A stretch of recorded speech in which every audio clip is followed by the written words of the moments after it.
I put together approximately 35, maybe 37 videotapes, and all the information comes from a book dictated to me by God as his righteous servant, a man described in Isaiah 53, and a man described in chapter 11 of Isaiah, the descendant of David,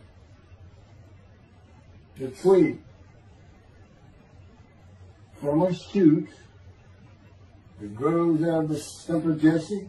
And it is a stump because of the vanished and shelled ancestral tree of the kings of Judah, the line of Jesus. He cannot be the man of chapter 11. He's not the anointed one. He's not son of David. None of that's true. The other book, that book is called Isaiah 53, the Day of the Lord. And there's about 3 chapters in those particular videotapes that come from the second book that we wrote not too long ago. He dictated to me the story of my life. It's to show you how I fit the verses of Isaiah 53 with regard primarily to suffering, familiar with disease. So that would be wounded, and as it turns out, cancer. But the other words that you find in Isaiah 53, punishment, maltreatment, crushing, bruising, chastising, okay, that is all in God's power. That's all in God's power, all those words. But the books are unpublished, shunned and despised, accounted and afflicted by God, plagued. Nobody understands it. This is so different than the Judaism the Jewish people have been taught. This Messianic era that will never occur. And we know it's not going to occur now once you believe who I am and how you cannot. After the mountain of evidence I have presented that is in those books, just as Moses today would have to say, well, look, I wrote Leviticus. You think I just came up with that? You think I just came up with all this information? That I know how God speaks through an angel and who that angel is? Moses walks by a burning bush that's not consumed. The angel of the Lord's in the bush and God speaks. I'm the one who explained that to you. I shouldn't have to go any further than that. The God says the rabbis, the shepherds, they never listen to my prophet. They think they know everything. Well, I'm going to keep showing that they don't. This is primarily for the people who listen to them and not them. I don't expect them to ever respond. Because by responding, they have to say they've been wrong. Or that's just not what we believe. And so they won't change. The bottom line is they make money on it. That's the bottom line. God had me watch a video of Toby Singer just for this one purpose I'm about to tell you. He said, watch him raise his hand. He raises his hand to do his hair or rub his nose or something, and there's this big, fat gold watch. And this is how you know this is the God of old. He said, look at that. Look at that. I said, well, he does. He died. His skin died, silver died. It might be a scuba watch. He said, that's no scuba watch. That's just a big, fat gold watch for everyone to see. And he makes his money on Isaiah 53. You guys said, at least that's how he really got going. I don't know. I know he has a radio show. But remember, I'm in the fire refinement. Everything God does with me is to draw emotions, because I'm going to be emotionless once I get to Israel, for the most part. He'll let me feel what he wants me to feel. But nobody can get under my skin. You can't bother me. Even if I seem like I'm mad, it doesn't carry over to my insides. And I don't think about it any more than while I'm, as they would say today, on a rant, getting on somebody. But I bring his reckoning. I laugh. I tell him, you know what I am, don't you, guys? He said, I know you're a lot, man. I said, no, I'm the reckoning. And I am the record. That's what I am. He laughed. Holy Spirit, man. I said, you know, righteous servant, David the shepherd, Elijah, prophet like Moses. You know, I like grass. What's his name? Grass. What did he do? He was a reckoning. But anyway, I'm going to go through these early years of mine before God spoke to me. It's chapters 1 through 6. Chapter 7 is God speaks to an atheist, and I've already videotaped that. Walking with God, and something on visions and visuals. So the first chapter, this is what he told me right down, birth and tragedy. I was born in Bryan College Station, Texas on February. This shit's in from the Holy Spirit, yes. Like you couldn't ask me before, so yes. Oh, this is only for the people who come to believe me. I don't expect anybody who's been viewing these materials, and you know, nobody's really subscribing, a handful, to be believed. Again, I can't imagine. I don't know what you people want. I don't know who you think's going to come to do something different. How you going to know who David is? I mean, according to Judaism, there is no description of him. How you going to know who he is? All this being presented, and I know Jewish people are seeing it, only 60% of the views are coming from the United States. Now, I don't know if that means 40% is coming from Israel. Probably not. You've got Canada that's a big follower on my WordPress site. And really just all the countries of the world at one time or another have looked at some of this information as I wrote my blog, and the blogs became chapters. But I'm assuming some Jews have heard of what some man is saying he is Moshiach, and they're watching. Well, this is for those who come to believe. The people who want to be the witnesses, the many made righteous. By my knowledge, there are things I can tell you that God would have me say to you. So, you know, this might be bored to tears with others, but it does show suffering, pain, and emotional pain, my background, and just who I am. Not just some kook out here. You know, people say, well, you're hearing voices.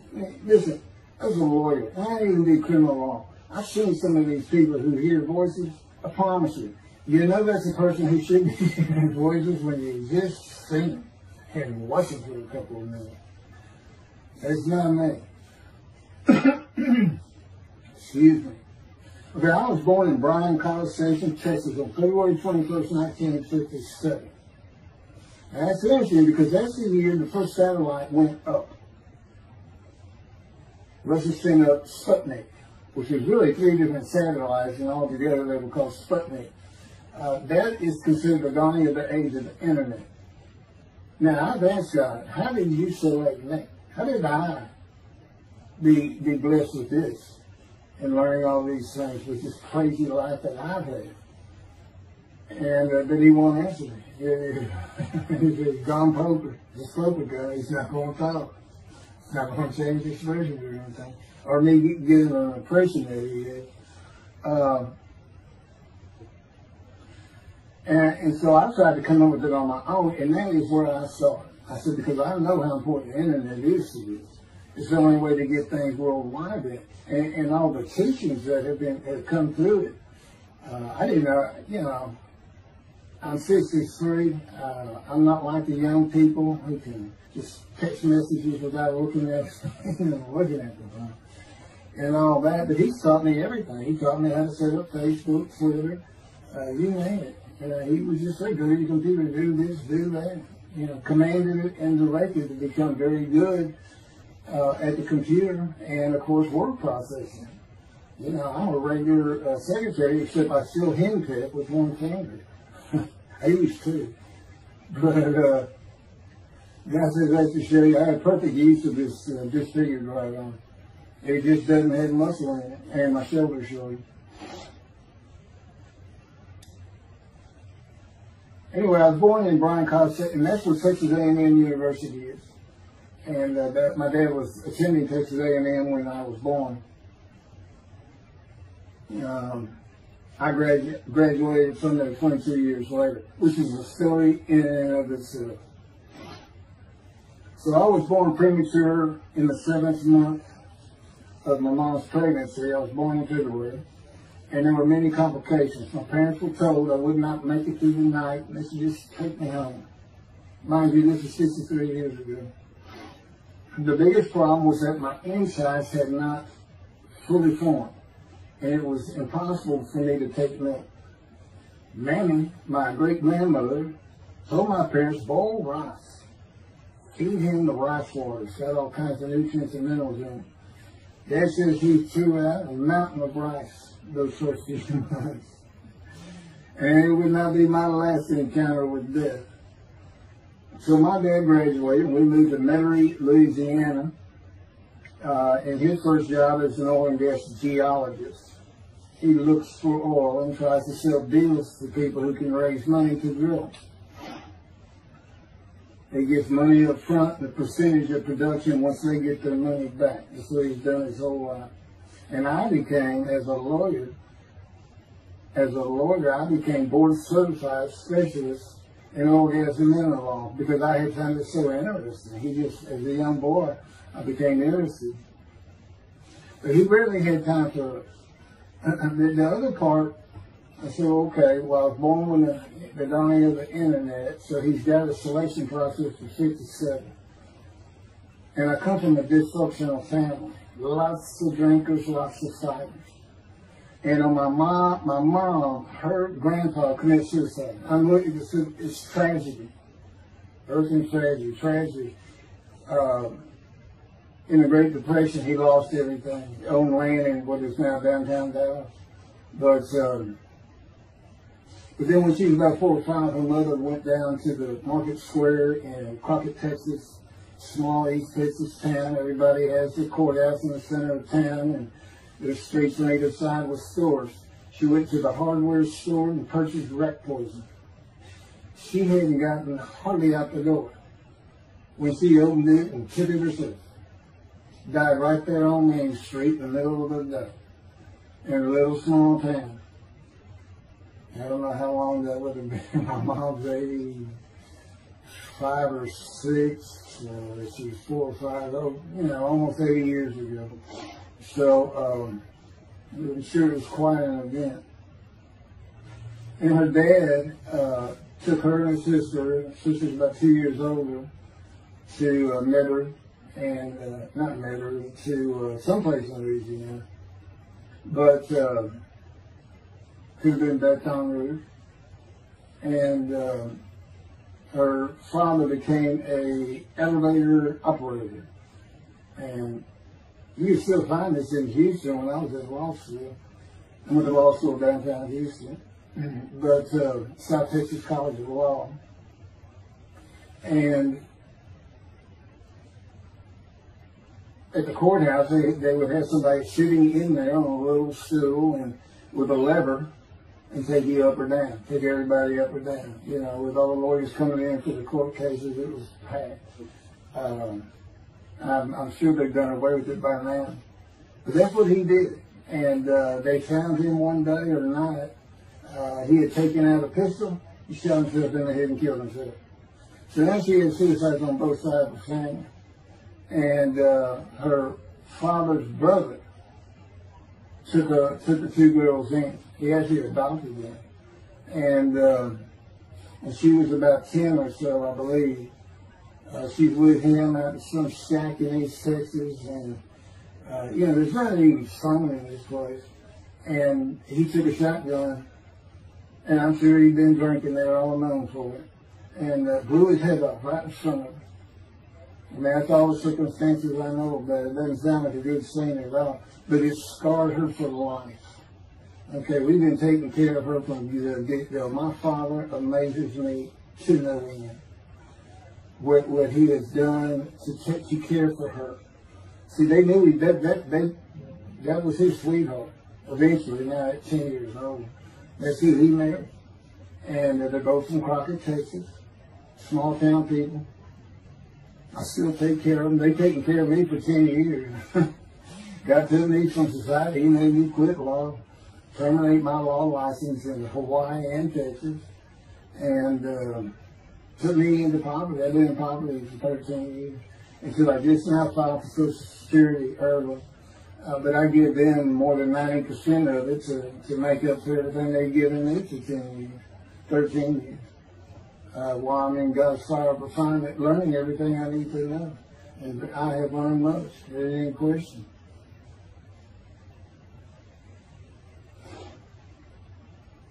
So anyway, there's 3 suicides.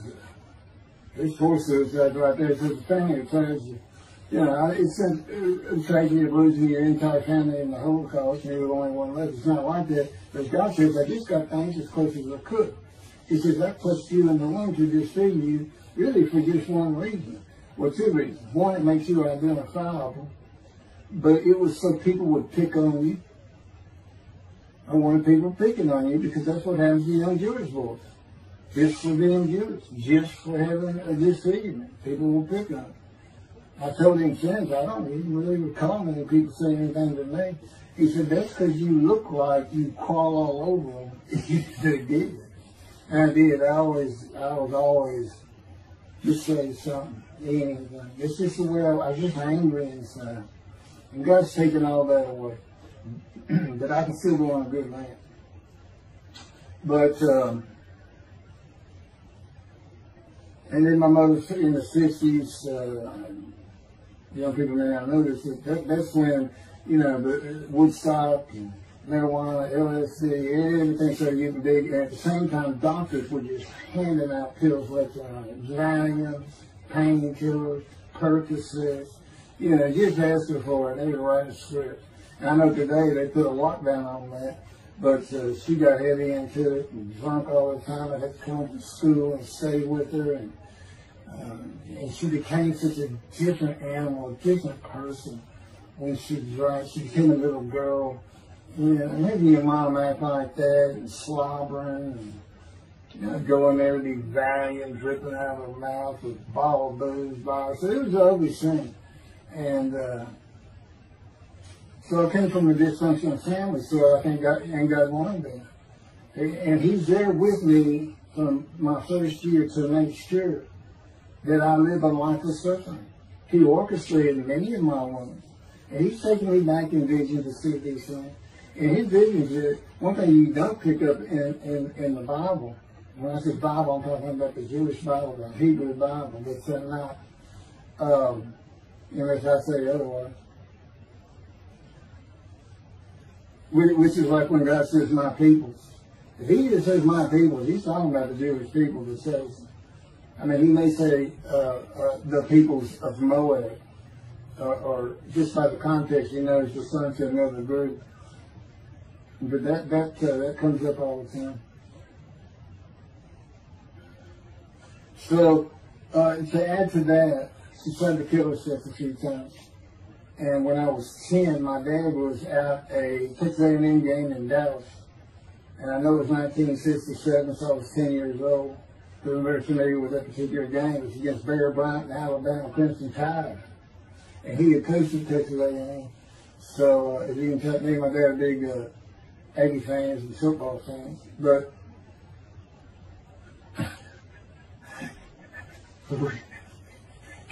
I had them shared with me to see those games in Israel. Somehow my coach shaked them. He said, we'll get it. That's what he said. We'll get it. He's so funny. I don't know where my sister and brother were, but I heard some noise and I went down about 1 or 2 in the morning, and our stairs curved, and there was a little bay window cut out, and I looked down out into the living room, and she's wearing newspapers on. And just sat there watching. Didn't know what to do. And she got down on that paper and took out a butcher knife. I razor blade, a butcher knife, and opened her wrist up. And this happened again years later when I was in high school. She opened her elbow up, and that was god awful. I don't know. But before she bled out, my dad opened that door. I sometimes think she knew he was going to be there. Shane would probably save her. But it didn't look good, and I hated myself trying to do something. Maybe that's why I was so angry. Anyway, because I didn't do anything, I just sat there. I couldn't move. I don't know. I don't even know what I was really thinking, really. But I tell you what it is. It told me how much her uncle blowing his head off must have done to her. That must have really hit you. I had nightmares my whole life, but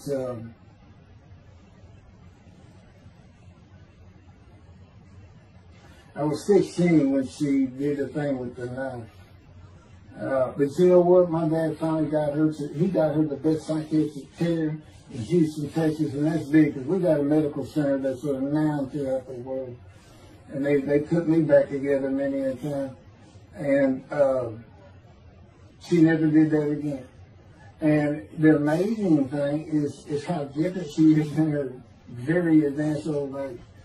I mean, it's like she was never that person of the 60s and the 70s and the 80s. I don't know how my dad survived it. I'd have never stayed.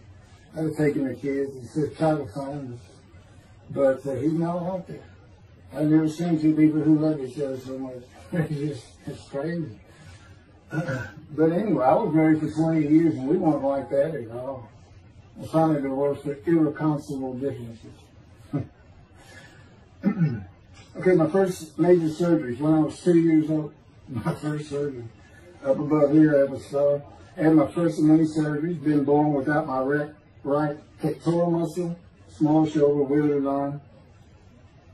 And there was some, the movement of my arm was restricted. There was some tissue in here that had to be cut out. So they opened me up and did that. I was born right-handed, but I do everything left-handed. Except for light things. Like I shoot a basketball right-handed. I throw a ball right-handed. Darts, things like that. But bowling, I'm left-handed. You know, anything heavy. And I was quite average. If I had two good arms, I'd have probably been on scholarship. I was already offered a partial scholarship at a small school for track, even with this bad arm. But I just didn't have the fast start. You got to have two strong arms just pushing out in front of you. But I was some kind of quick and fast. So, we moved back to Houston to a place called West University, a suburb. And this little story, I don't even like telling it, but I got to tell me I had to. And he had something to do with it. But I'm not going to go into that part of it. So anyway, I decided when I was in 2nd grade, I was tired of school, didn't want to go anymore. I don't exactly know why. I just know I said, that's it, and now I'm not going. Dad can't get me up and finish school until I'm not going. And it was on. He was going to get me there. It took him about an hour to get me to the car. Fighting and screaming and running around, hiding, getting under the you name it, I was doing it.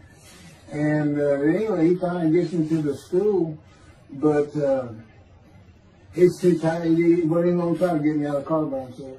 So he get out, and he goes and gets the principal. Now, my dad's about 6'2", but he's real slim. And but he comes out with his principal. He's taller than he is, and he's a hefty guy. He's burly. Anyway, so they come and they said, get out of the car. I said, I'm not getting out of the car. I'd already locked the door. Only the two front doors locked, and it was those locks that you pull up and push down. And so my dad used the key, and he opened up, he popped that lock up, and I slammed it back down. Said, I'm not going to school, I told you. He took the key, they started throwing the keys at one another over the roof. The principal was trying the same thing, and I'm slamming his door, I'm leaping across the car. But I don't know how long I went, but they finally, you know, in 5 minutes maybe, seemed like an eternity. I was terrorized, this way I looked at it. Anyway, the principal got it open, and I saw that door open, and I got back on the far other side of it, by the steering wheel with my back against that door. And I curled up like a ball. Had my knees on my chest. And he reached in to get me, and I unleashed on him, kicking him in the face with everything I had. He broke his glasses, and his orbital bone got shattered. So, you know, That wasn't my first principal either. There's another one. So, but anyway, so they carried me in, and it was very embarrassing, just crying. But again, funny thing, nobody, because I stayed with this same group for 9 years, going to West University and the junior high there that you go to. Nobody ever said anything to me about it. And I knew some of those kids that were in that class.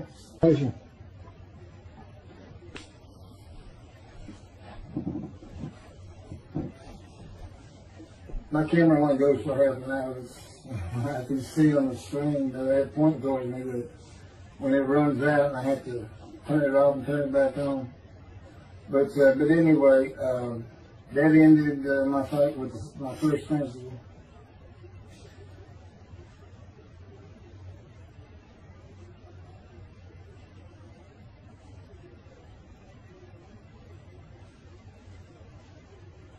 Now here it is right here. I had me put these together. In the 10th grade, the principal of the school told me to cut my hair. You know, I had long, blonde, wavy hair, well past my shoulder. Again, this is, I graduated high school in '76, and this is in junior high, so it's in the early '70s, but it felt like the '60s still. And I kept in a ponytail. It was neat. It was a school-wide policy. I think I was one of the last people to cut his hair. I was hiding all the time. I was always on the alert for the teachers that would tell me. But I went and got it cut.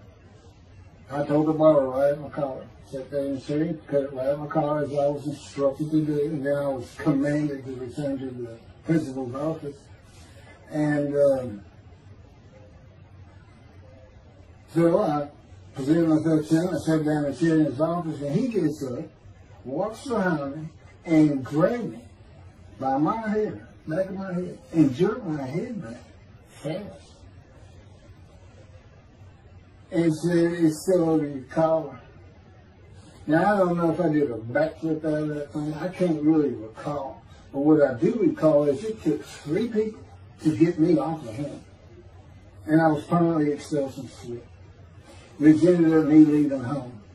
It wasn't a runaway. I'm just out of here. I'm tired of everything and everybody. I ain't going to school ever again. Hate school always there. That was me. Yeah, they had to pull me off of him. I understand through a friend of mine. He said, "You know, my brother went to that school. He has some stories about that guy." So that wasn't me. It was him. Second major surgery came when I was 12 years old to try and repair my right knee and just below it. I was on full speed in a field. High grass and weeds with a family dog. And God says he had something to do with what the dog did. For no apparent reason, just suddenly he was running at my side.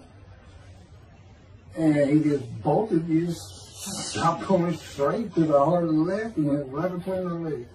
I go sailing in the air, and I came down on my knee. Except my right knee came down on a broken Coke bottle, Coca-Cola. And they used some thick glass back then. It was split nose down, way down. It was all broken up, but it was the bottom all jagged that my knee just. You know, they said it went to the other side of your knee. They said, "You got that whole field in your knee." But when I got to the hospital, I sat there for a long time. The first officer came in and just told my mom, "I'm sorry. I'm in the room, y'all." He said, I can't repair it. It's not repairable. We want to take it off. You can't use it." And I already knew that because as I started screaming and yelling for my dad, he finally came back. This field was behind our house. There was a chain link fence, and in the field. And you know, my dad finally heard me. He got over. He saw the blood and saw something. He scared to death. I'm going into shock, and he got me to put my arm around his neck, and he said, "Can you walk on it?" And I tried, and it just collapsed. It was useless. It was awesome. And then I had to climb over that fence. And my mom was going crazy and screaming and crying. And he had to go take care of her. I'm sitting in his bathroom, my leg all opens up, and I'm just getting sicker and sicker. Nauseated, scared, I was crippled. And but anyway, they get me down to the hospital.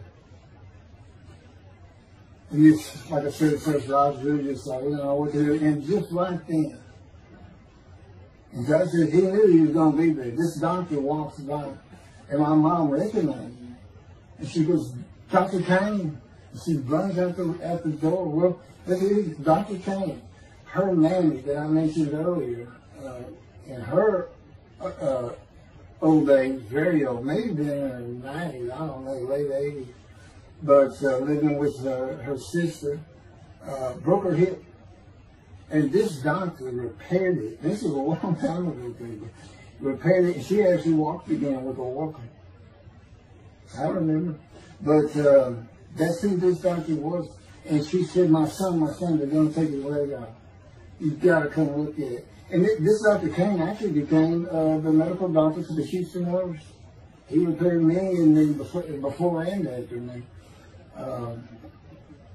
I guess that's what he specialized in. But he was at the hospital just to do rounds. He wasn't dressed for surgery or anything. But he came in that room, and I mean, he was livid when he looked at my knee and knew how I'd been there for like 5 hours at this time. And he just started barking orders about getting me put for surgery, and he takes off to go get put. And they literally ran me down to surgery in Montgomery. I mean, they were trying. And this kind of fear they put in everybody.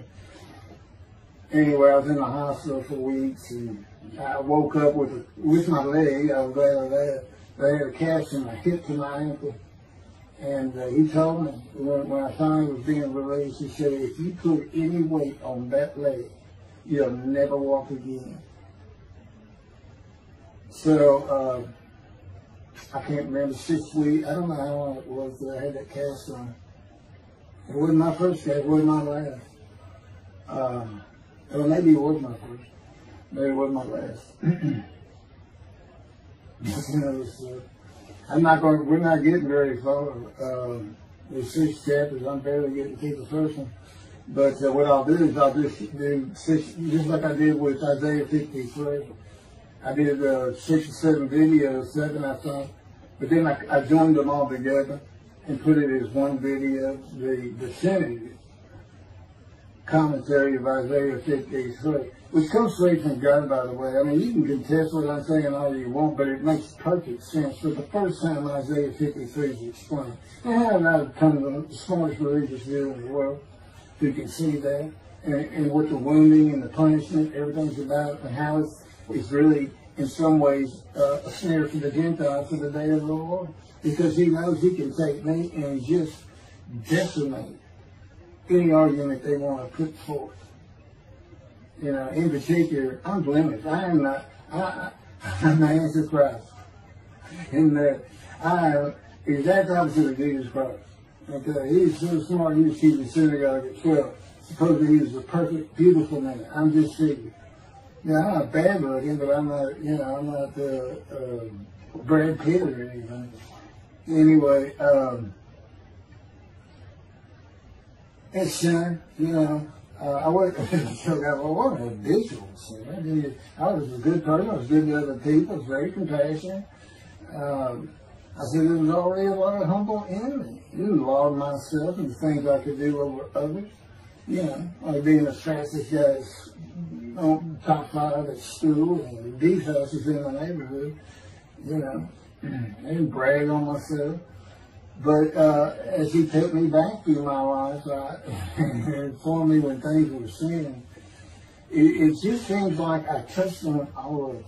And if murder in your heart is actually committing that sin, as the Christians say, I don't really go with that, but there's really not much I've missed. So I'm a sinner. You know, Jesus would say, well, I'm a sinner too, I'm lying. All you got to do is read the scripture in the gospel, you see why I'm lying. That's easy. And I came from a bank's line. I thought I was the man of Isaiah 53. I thought I was going to be exposed to death, but given long life. This is what he would tell you if he was here. He said, but you know what happened? They crucified me. And on the cross, I realized I'm not that man. This is an exposure to death. This was like a sure thing. Father, Father, Father, why did you forsake him then? That's Jesus Christ saying, I'm not the man of Isaiah 53, and I just figured it out. That's what that is. Has God gone down? You sure you didn't have that written? Why on earth would they write that down? They forget about it. They were just thinking that. So that's what it's about, Christians. All they got their way. They can explain that being counted a sinner means he got crucified with the sinner beside him being crucified on each side, left and right. So there's three of them, so he's counted a sinner. Okay. You know, it's supposed to be the scripture. Don't be able to find a person to do. Like Judaism, the same thing. You know, this is to find somebody. It's not the people of Israel. They're all kinds of people. Now, we're looking for a guy so God can have a Moses. Why? We have a new covenant. Why? It's the day of the Lord. Why? Jeremiah says so. That's why. It's so easy. The lamb blooms again. Okay, and he's coming to covenant relationship with the temple. So the lamb blooms again at a time when there's no temple. Jerusalem's going to be rebuilt. It's a metropolitan today. This is no Jerusalem of antiquity. An old city might be too big. And I'll make a new covenant with you. I will forgive all your sins and remember them no more. That will cause Torah to be written on your heart. It's a metaphor. When did he, that's like, when did he do this before? Oh, that's right. Assyrian Babylon exiles. Isaiah was right before. God said, I forgive your sins, remember them no more. They became a holy city. What did they do? They do the second temple. What are we missing? The third temple. This is so easy. So it is the day of the Lord. There's any question of that. I'm just telling you it started with the Russians. Hello, Russians. And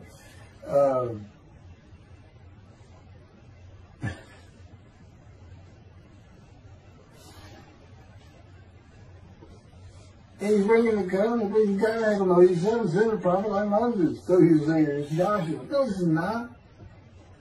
I'm meeting today, the day of the Lord. And guess what? He gives us a description of him. He knows this is a time of secularism, reliance on science and medicine and doctors. And you got so many more people who, the only book out there is not the Hebrew Bible. There's a lot more books now. You know, there's all kinds of distractions, television, cell phones, computers. You know, back then, you know, you just sat around and said, what do you think that's there? I don't know. We can send some rain. You know, it's just, because it was easier to get them back then. But here it is. It's here. And God said, you see why I put Shunner and the Spies in there? Because for a while I said, God, you know, this is before we really got the books done and everything. I said, I'm just sitting in a room. I can't really tell anybody Shunner and Spies in that. Counting and played, afflicted, by God and everything else. He said, well, how you feel now? That we've been putting all this on the internet, guys, that this Son of the Spies. Yeah. I can say they know. There's no question this ain't gotten back to those two. I said, you keep attacking them like this, and I'll be certainly sure, just in case I'm wrong. But, because he won't actually tell me, he won't tell me anything, this is a rule of thumb, he won't tell me anything that I cannot find out or become knowledgeable on or informed on of my own, which means about nothing because we're in a room all the time. The adjunct of the Holy of Holies is what I call it.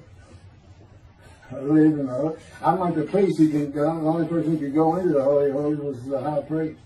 And that's what I'm like. As a matter of fact, God had me write down, just as he had David write down, a new Psalm 151, where God said, it's on a video, where God is speaking, where the Lord came to me and God said, quote, and within that, he says that he declared me. We actually used the song where he declares it for David. He declared me an eternal priest in the order of Melchizedek and King David. and a rightful king, small k, and a rightful king. And he also declared, I'm the righteous servant. I mean, that's God talking. I mean, he's using it. When he dictated to me, it wasn't, to be written in my personality. That's him. That's him doing a new song. So, because he does that. Even in the writings, the person doing the writing, whatever prophet it was, or Moses, or David, if he wrote Samuel 2 and Kings 1 until he died. As I said, God says, look, just assume the central character is the one I had right. Because their lives change when I come to them, just like mine change. This is not anything I could have ever conceived or even bothered thinking of. I had never read the Bible my whole life. If he hadn't told me, we're going to the bookstore and get you a Talmud. That was 13 years ago. And my answer was, what's a Talmud? I didn't know anything. And look at all this knowledge. But this is it. This is the only power he's going to use in creation. He's not going to perform miracles. He's not going to have me performing miracles. And he's not. He said, the only power I'm going to use is on you. What I can get you to do. He said, I can take a Gentile Texan and take him to Israel and get my temple built. Okay.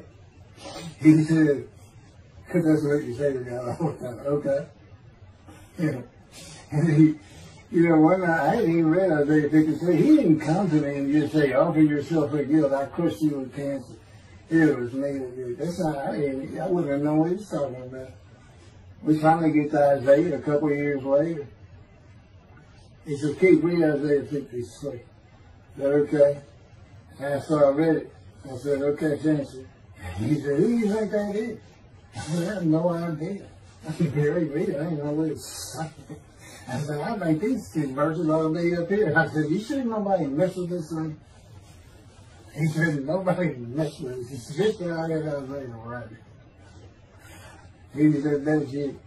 I said, oh, okay. I couldn't have good luck convincing anybody. I can't even tell what he's saying. He said, before we can get done, and he's right. I've been over that thing so many times. From my original version of Isaiah 53 that he dictated, or told me how to put together, but every sentence, every word is, we've changed it up and added things. I've learned things. Like I didn't know about the chest of devotion. I didn't know why the angel was leaving early in Malachi 3, but I do now. And all that would cause an amendment to my midrash in Isaiah 53. And, the book has me, these are all videotapes now, me and Rashi. Rashi, the first one to come up with this is Israel. And, I look at his answers and I just shake my head sometimes. You should see his answer in Malachi 3 to the angel of the covenant that you desire. There's only a covenant of friendship and a covenant of Jeremiah. And this is his answer. It's midrash, so he just takes a section of the angel is on the way. And it just says the angel of the covenant. And his commentary is the angel that avenges the revenge of the covenant. I said, what does that mean? What are you talking about? And I said, I was being funny. He said, I don't know. I said, you do know. I said, well, I'm not telling you. So, God likes to feel as though he's laughing. He doesn't actually laugh. He sends me a perception every day. Or he uses me to laugh. I've mentioned that in a video. Because he can't. He controls my words.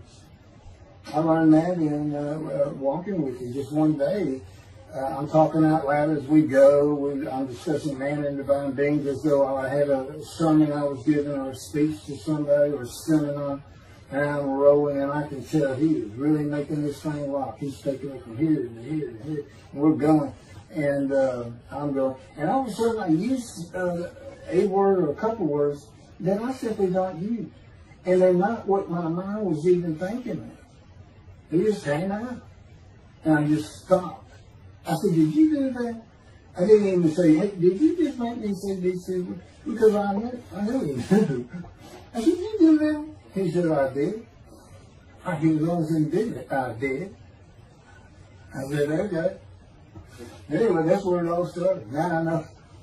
Okay, he'll do that. That's the Holy Spirit. Using me. He doesn't sound like that. But he'll use words like that. So he's getting bored. They like to cut. Let me just say this. This is part of God you don't know. It's not all the time. It's some of the times we do tend to get kind of silly in here. But, you know, they do things after a while. I'm like, you know, I feel like a kindergarten teacher. I got two of those kids that you just shake your head at. You say, this is a handful. These two, nothing but trouble. Always throwing around, looking for a laugh. And the Spirit's always working in heaven as God laughs, as it were. Again, he doesn't actually laugh. It's a perception that's his emotion. If God has any emotions left, because worrying about other people's pain is not one of them. He makes that clear to me. I don't care about your pain. And just saying it makes you mad. He says, he draw in. And he do so many times over and over. He says, it's easy because now it irritates the fire out of it. He just started. I said, how do you keep doing this? And one day I told him, I said, I got it. Which means it actually came from them. I got it. You never grew up. You never got sent to your room. You never had to climb that mountain to achieve something. Put yourself out there. Nobody's ever hoped you. He said, I said, that's what it is. You never grew up. That's what it is. Yeah, I'm dealing with the child guy. That's what I'm dealing with. Help him argue. And then he came down as mean, very serious, mature guy. And I didn't bring that argument up anymore. But that's how it gets with me sometimes. It's an incredible life. For me, I'm not going to get to him. I get to him at the end. I'm getting close to when I got shot. I thought that was a new chapter. I was not. Well, I'm going to put it, this is getting long. Anything over half an hour, we try to stop. You know, my Isaiah 53, 5 hours.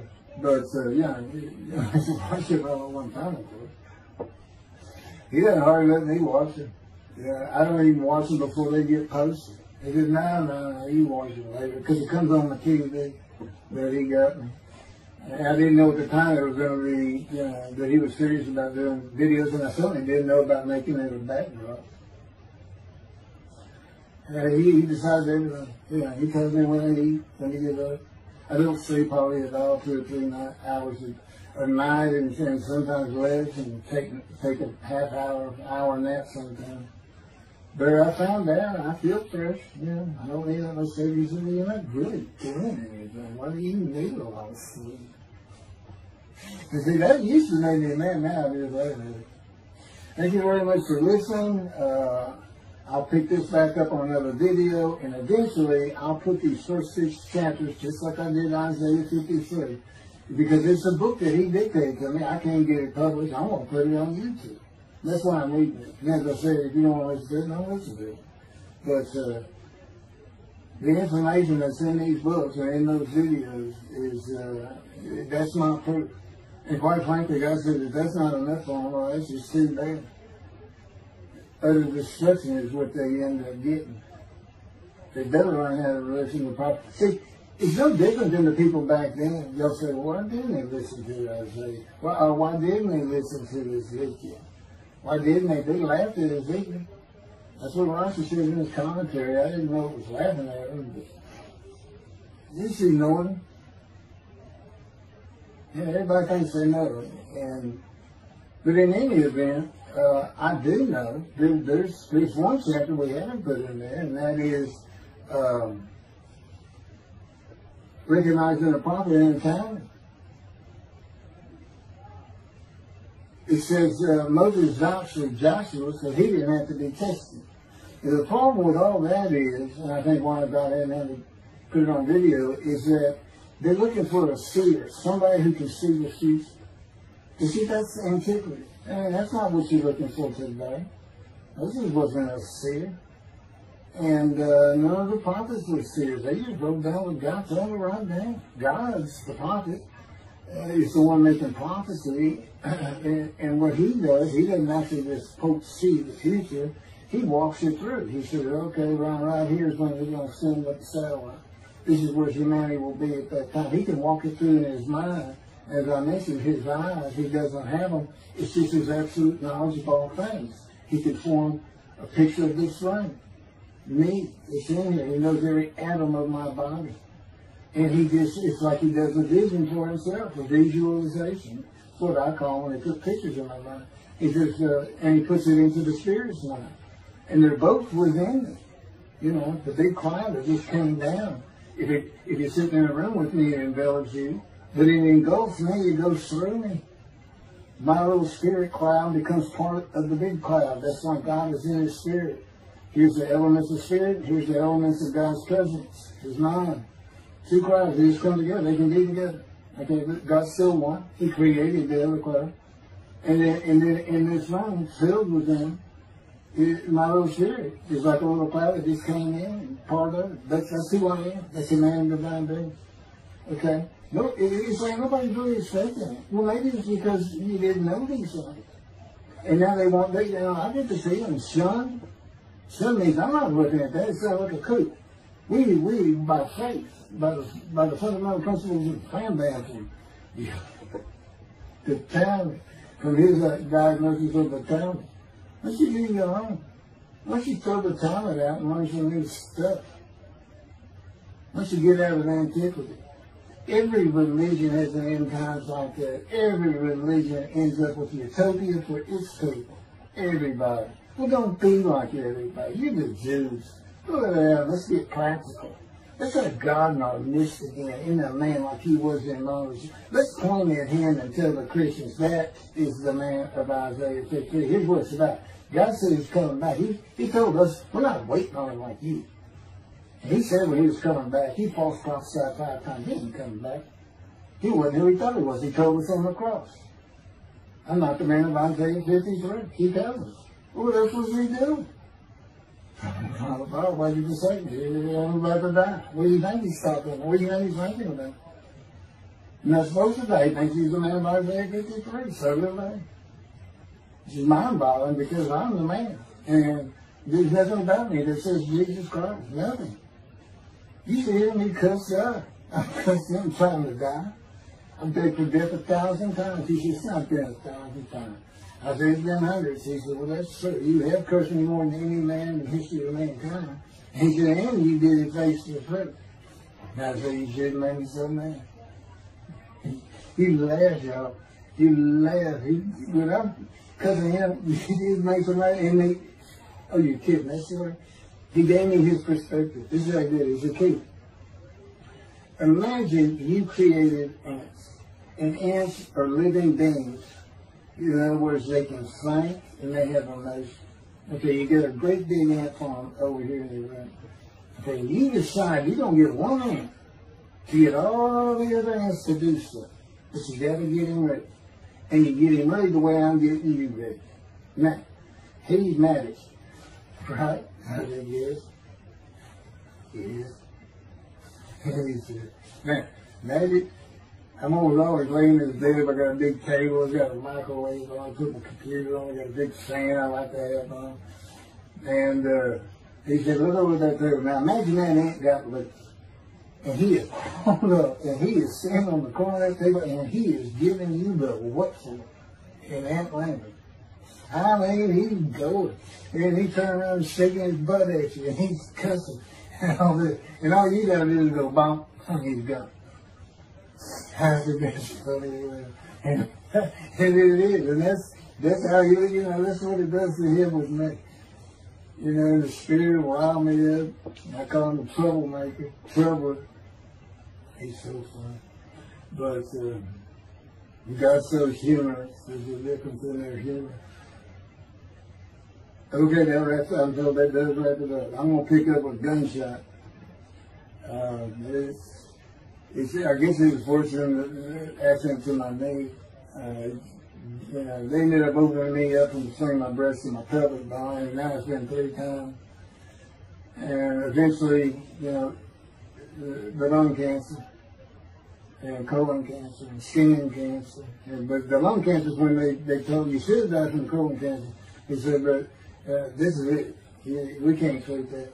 It's too advanced. You're gone. And prepared to die. That was 20 years ago when the plane hit New York. It was a plane hitting New York that got me up off the ground one last time to see one more life. The life of God's righteous servant of Isaiah 53, chapter 3, gunshot. Shortly after I recovered from my knee injury, I moved to Fort Lauderdale, Florida. I was not happy about it at all. It turned out to be a lot of fun. I made some great friends to celebrate my 13th birthday. My only injury in Florida was having my front teeth shattered and knocked out, requiring caps, which is more of an ordeal than I would have imagined. We returned to West University in Houston after 2 years. My mom was not doing well at all, and it was getting close to her second suicide attempt. I was back with my old friends and did not have much supervision from home, and I failed ninth grade. I made my own decisions, and I rarely listened to others. And after being set back a year at junior high school, I made a few new friends, which led to my next serious injury. My best friend was a Spanish Italian whose father was from Sicily. And he kept a machine gun and a violin case in his office at the restaurant he owned, where his son and I were waiters. It was called the Godfather. My son was the best pool player I've ever known or played with, an absolute natural. I will call him Antonio, but that's not his real name. Antonio's girlfriend was a Jewish girl. I will call her Rebecca, but that is not her real name. Antonio was a Catholic Christian. Rebecca did not practice Judaism, and Antonio did not go to church. I was a confirmed atheist, and we never talked about God or Jesus. Rebecca's father had foreclosed on a ranch about 8 hours from Houston outside of LaGrange, Texas, Fayette County. LaGrange was famous for the chicken ranch, which was an illegal brothel that operated from 1905 until 1973. The business served as the basis for the 1973 ZZ Top song, LaGrange, and the Broadway musical, The Best Little Whorehouse in Texas, as well as its 1982 film adaptation. T.J. Florney was known as the meanest sheriff in Texas. In the coming weeks, I would be interrogated by him outside of Shock Room 3 at Bingtown Hospital in Houston. This is an excerpt about him from an internet article. It was the most one-sided Texas battle since the Alamo, as 100 citizens watched disbelievingly in the dusty little town of LaGrange, their beefy sheriff, T.J. Florney, reached into a black 1975 Continental Mark IV and began to shake by his $300 suit Marvin Zimner, the star consumer crusader of Houston, Texas. That's from People, June 17. Next, the sheriff tore off Zimmer's blue-white toupee, waved it in the air, and then finally ground the rug under his cowboy boots. Behind Florney's theory was the fact that on Zimmer's last assignment in LaGrange 18 months before, he had filmed an expose, which resulted in the closing of a critical part of the local economy, the chicken ranch, a legendary Bobby house. Antonio, Rebecca, and I first went up to the ranch in the summer of 1975.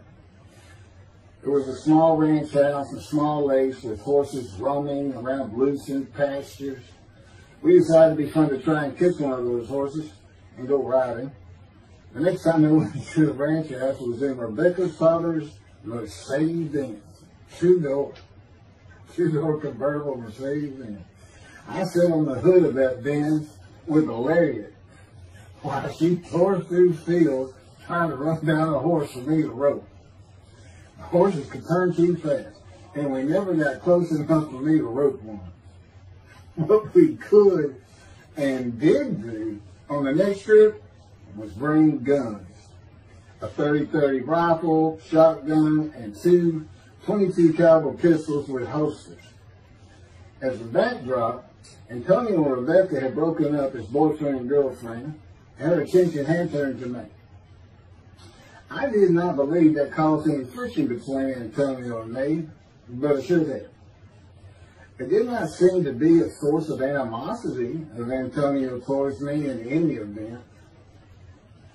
On October 5, 1975, we were all back at the ranch having a great time. Tony and I were shooting at cans with our pistols and practicing a quick draw from the holsters.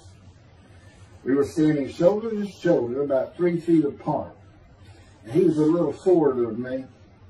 Rebecca came up behind us, between us, and said she wanted to shoot. Antonio passed his gun to her, and it fired when it was going by me. The bullet went on a straight line through my bladder, intestines, and colon from the front right and lodged in the back of my left buttock in my backside. I could see the trajectory in my mind. I fell to the ground, and Antonio fell on top of me, rolling me over and over. I think he was looking for an exit of the bullet. I told him to get me to a car and get to a hospital. Felt like Babe Ruth had swung a bat up between my legs. I never once thought of God. On a big ranch, there are several gates for different sections of land and different purposes, usually with chains and a lock.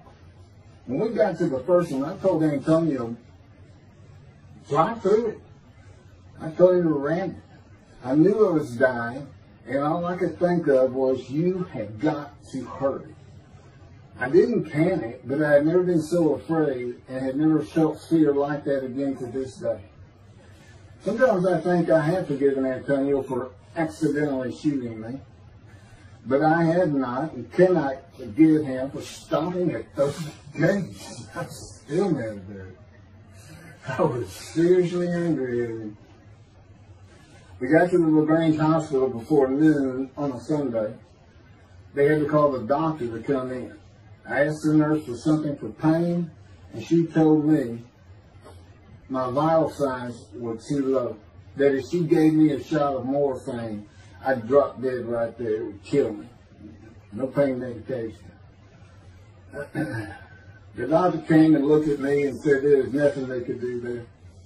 He told me they were getting an ambulance to take me to Houston, in Top Hospital, where they operated on gunshot victims all weekend long and do to this day. It's a trauma hospital. Many young doctors from Baylor University, all around the state. It's a high desirable place to be because you're cutting all. If you want to be a surgeon, you're cutting all day long. I knew one thing with a certainty. I could not pass out or fall asleep. If I did, I would not come back. In an ambulance, I talked to two fellows that were tending to me, as much as anything to stay awake. I asked them such things as what it was like to be married, graduate high school, have a career job, but my mind repeated over and over, you have got to hurry. We arrived at dusk. This happened before noon when I got shot, so now it's getting dark. When the ambulance opened, my brother jumped in to help. My mom was standing by the entrance to the shock rooms in her fur coat. She later told me that since Denton was a public hospital, it might help if they thought we had money. I didn't see my dad, but my sister told me later, the whole way to the hospital, all he could say was, to God, please don't take my boy from me. I had stayed awake for some 6 to 8 hours in awful pain. They took me to shop room 3. It was filled with people giving orders and very loud. On the table, the nurse told me she had to put her finger in my bottom, which embarrassed me. And I raised up like a sit-up and saw nothing but blood rushing from my bottom onto the table. You have to hurry is all I could say. They finished prepping me for surgery and enrolled me to a hall in a line of others awaiting surgery. And someone was saying my name, and I opened in to see T.J. Forney, Sheriff of LaGrange. He wanted to know if I'd been shot intentionally, what we were doing at that ranch, did we have permission to be there, and et cetera, et cetera. I told him I thought it was an accident and to leave me alone. I never saw him again. I didn't have to wait long. The orderlies bypassed everyone in front of me and took me to surgery. I awoke in a large room with about 10 beds on my side of the room and 10 beds on the other with other patients, and I could hear moaning and crying here and there.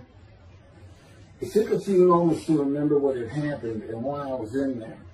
I fell back asleep, and when I awoke, my dad was telling me he would have me out of there into a private hospital as soon as possible. It was the next day when they transferred me to the Methodist Hospital in the medical center where they had operated on my knee, and I had spent weeks there. I had a hose with a bag coming from my bladder and a colostomy, an opening called the stoma, which is your intestine on the outside of your abdomen, with a bag over it to go into the bathroom. I was out of danger from dying, but still very weak, and I needed to gain some weight. The track team was already getting together, running distance and cross-country workouts provided by the coach, preparing for track meets and the following school semester. I lived about a half mile from the hospital. The day I got home, I walked to look at the track. It did not seem possible I could get back in shape. I was afraid to cross the roads to the school. I could not even trot to get out of the way if a car came my way. My insides felt like jelly, and I had been warned that too much physical exertion in the first 10 days could cause a stomal hernia, and my intestines to start extending from my body. I was homeschooled for the rest of the semester by a private volunteer tutor, and passed classes I probably would have failed. The beauty of that gunshot was that it changed me. I was never going to graduate high school, having failed so many classes. So I set up night school classes for the next and my last semester of high school. I was 18, soon to be 19, and a senior.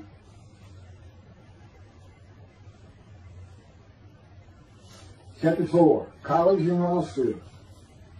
Before the summer of 1975, one of my best friends in the track team, who threw the discus and shot put in field events and was a senior, told me he wanted to do something big the coming summer before starting college at Louisiana State University, LSU. I was only a junior and I had no plans for the summer. He mentioned this to me, and I began thinking about how long it had been since I had been to Colorado.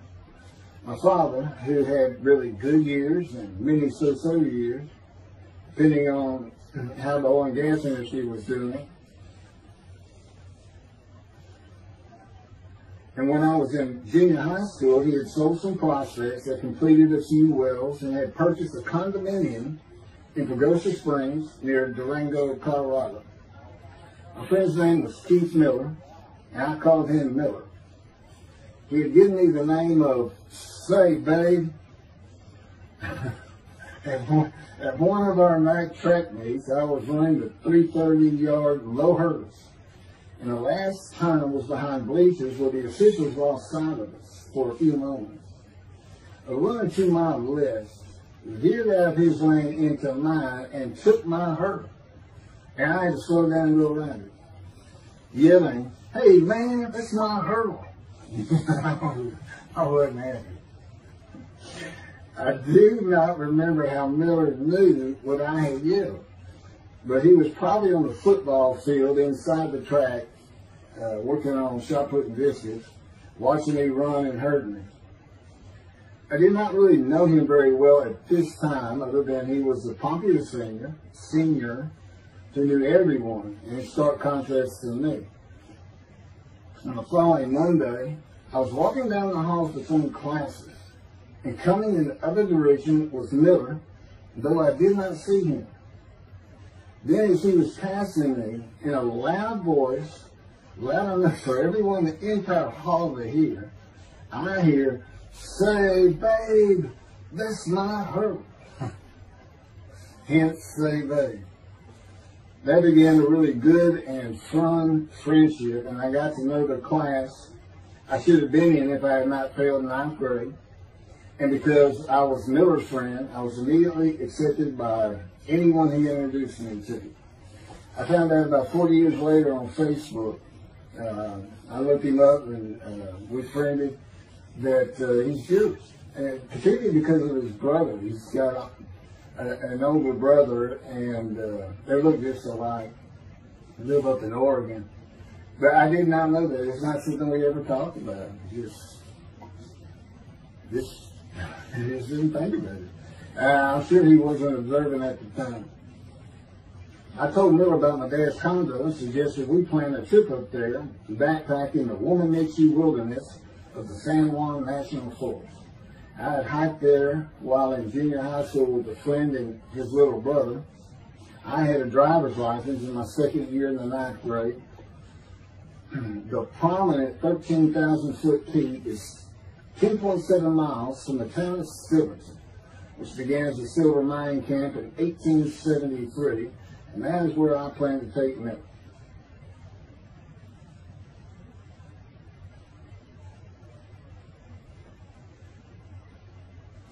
So Miller and I take off. We use his car. As I said, he was getting ready to graduate, and his dad bought him a Toyota. Can't remember the name of it. My dad's condo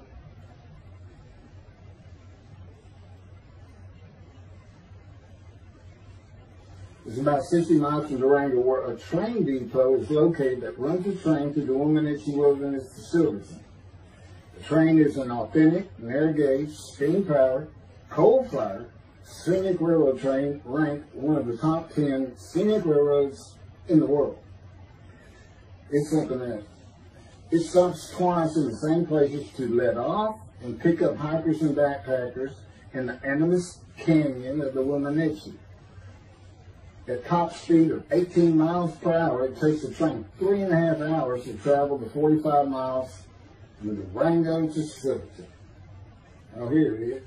Miller had a new Toyota Celica. And after a day and late into the night, we made to Pagosa, slept, and we're at the train station before the first departure the next day. I don't know what the problem was, but the train was not going to run that day. So we couldn't get to where I wanted to take it. It's just too far. We decided to get a hotel in Durango and just head down the train tracks into the wilderness and explore an area I'd never seen in with the maps. We got lost. And at one point we decided, let's just put these backpacks down and you go that way and I'll go this way. Well, we did that. We went back up and then we couldn't find a backpack. And we did finally find them. We slept that night, and we had a big black bear episode because we had left some food out on the ground, which we shouldn't have done. And but anyway, we ended up making it back, and we had one of the best party nights I've ever had in my life. We hit the main street in Durango, which is a tourist hotspot, and we hit every single bar. You could drink at 18 back then. It wasn't 21 as it is today. And we did. We made sure it was like a go. Okay, so every one of them had at least one drink: shot of whiskey, Boilermaker, beer, whatever. I can't really recall other than I knew I had been drinking the night before when I woke up. But we did. We hit both sides of the street. I don't know how long it took us or how many drinks we had, but we just had a lot of fun.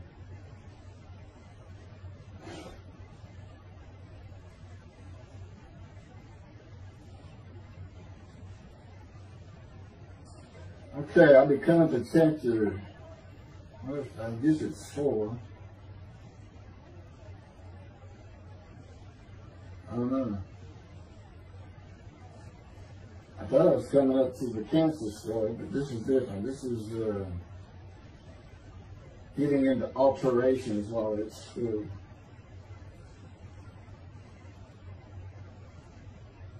So anyway, I was shot on October 5, 1975, and by early December, so it was October 5, and then in early December, they I had surgery again, put my intestines back together, which was, you know, it was dicey. You know, they kept telling me, we don't know, we can reattach. You know, there's people like Bob Hope lived his whole life with one of these stonal deals. And it's just a horrible thing. It was successful. They put it back together, and they removed my bladder tube. The girl next door, who I had never talked to other than to say hey or hello, and who also went to high school with me, had been coming over daily, and she agreed to be my girlfriend when I asked her a few months later. I did my night school and graduated last in my class, or close to it, of over 400 people. In late December, I began running with the track team. Now, I had surgery early December. I already got out there with them, which was difficult. Pulling 2 tires on the cinder track. You know, there's a rope, 2 tires, and you put a harness around your waist. I had to put mine high up on my shoulder. On the cinder track for a lap and a half, 660 yards for 2-minute intervals, 6 times was the toughest. My speed and quickness was still there, but distance running and my endurance, it took quite a while to come back. In early February, just about 3 months after being shot, I won my first 120-yard high hurdles race at a track meet that was fast enough to qualify at the upcoming district track meet for the regional track meet. Winning at the regionals would place me in the state track meet. I was fast, but my disfigured right arm really held me back. Then my heart was broken, and I cried for the first time since I was a child, best I could remember. My coach, who really liked me, he understood the effort I had put in to get back in shape. Called me to his office, and I knew something was wrong. He told me I could no longer be on the track team. I had too many semesters of school to be eligible according to the eligibility rules. It was because I had failed ninth grade.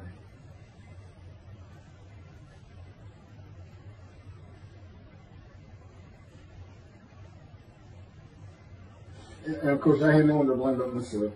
Skipping school all the time, just not trying or caring about learning was why I failed. I was not lacking in intelligence and common sense as many people thought of me. I could and often did read a complete science fiction paperback book during the school day. One day, I get them from my brother.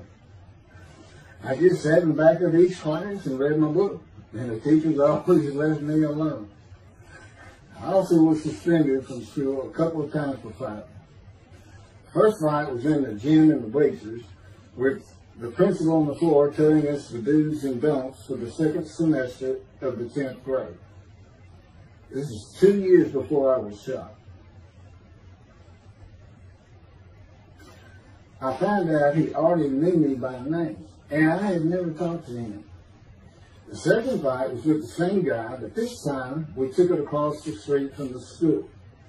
He had about 10 of his friends, and I, being pretty much a loner, I had none. They were African American, both sent to school from neighborhoods far away. And I just didn't understand them, or know why they even talked to me with words I did not get, like word or say, man, can I hold $1?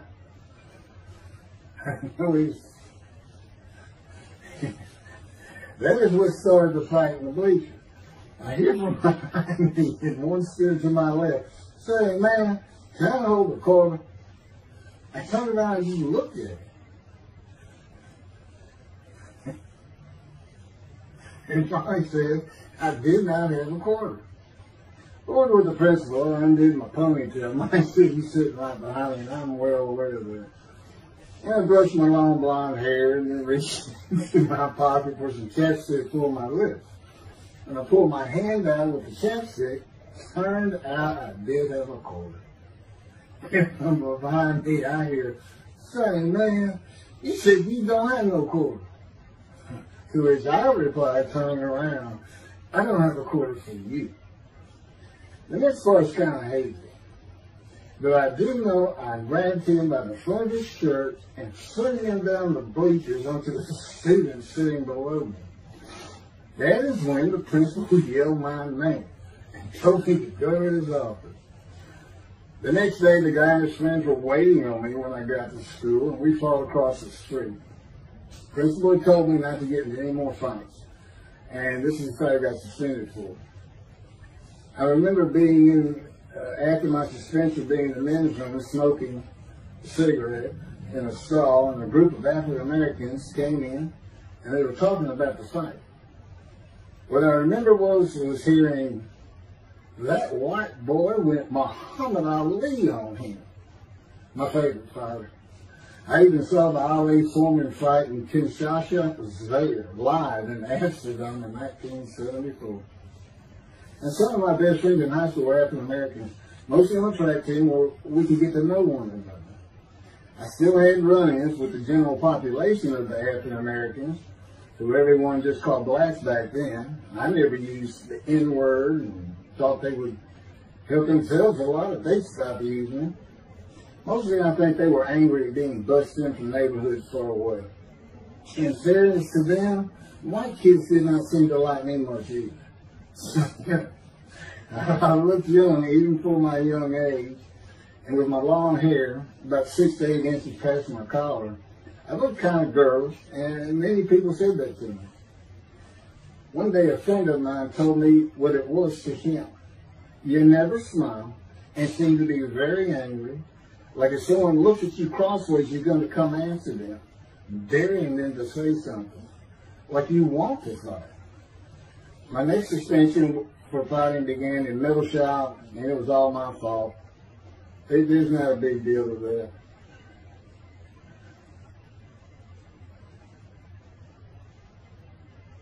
The last fight I was ever in came right before I was gunshot at the ranch. The accident really changed me and the way I looked at life. I never got in another fight after I got shot. It took some of the fire out of me. My longtime friend from junior high school and I were at Memorial Park at night and walked down a train track that ran through the woods, away from the streets and recreation areas. We went to the center of a long railroad trestle bridge that ran over a bayou to wait for a train to round the corner from either direction on a single track. When a train would round the corner, we had to run and jump off the trestle after clearing the bayou. We were drinking beer. As we were sitting, we started talking about the price of gas at 44 cents a gallon in 1975. Anyway, the trains weren't running. We got up to leave, and as we're walking down the steps, she said something about my father and about how to find oil and gas. And I turned around and just hit him with everything I had, with my right arm. And I realized what a stupid thing to do. I called him the Big Sweet. He's huge Norwegian. His hair was white and long and longer than mine. His hand was the size.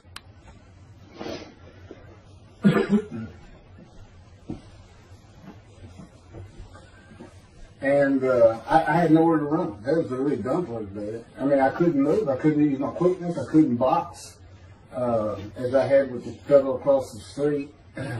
And he just took one of these things. He's very athletic. Coaches all wanted him on the high school team, but he didn't want to. Football team. And but anyway, he hit me just one time. That was the whole fight. And it was just 2 hits. My measly hit with my right arm. I let it fast, and I hit him where I wanted to hit him.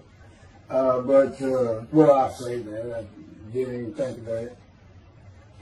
But he just about knocked me senseless. I mean, I saw red.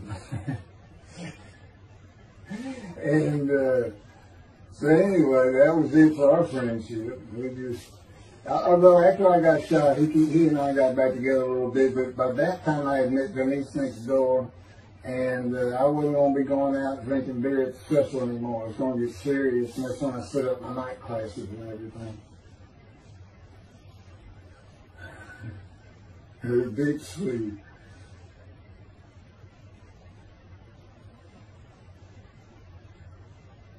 After the gunshot, I stopped seeing old friends, including Antonio and the Big Three, and spent all my time with Denise from next door. I never wanted to be someone who succeeded in life. My dad always told me when he was angry with me that with my smart mouth, I was never going to be anything but a ditch digger or a lawyer. While he said lawyer in a derogatory way, he got me to thinking I'd like to be a trial lawyer. I had to get into college first, and the only school I wanted to go to was Texas A&M University. Anyone who had ever known me would tell you that I was not even close enough to being smart enough to go to any college, much less Texas A&M. I would tell you I had never applied myself to the task of learning. Texas A&M denied my application. I called them and pleaded and argued, and finally admissions said that if I came to the summer semester of 4 classes and maintained a B average with no fails, they'd let me in. I did it, barely. I almost failed calculus and got a B. Just a quick thing on Texas A&M, because it relates to World War II, which always makes me think of the Holocaust, and how many Aggies were involved in that. Texas A&M enrollment began on October 2nd, 1876, and admission was limited to white males, and all students were required to participate in the Corps of Cadets and receive military training. Many Aggies served in the military during World War II, with the college producing 20,229 combat troops. Of those, 14,123 Aggies served as officers, more than any other school, and more than the combined total of the United States Naval Academy and the United States Military Academy. During the war, 29 A&M graduates reached the rank of general. Texas A&M is more than a great university. It's the home of the Aggie family with a long history of spirit and tradition. And I'll pass through all that. You can read. I got all this from Wikipedia.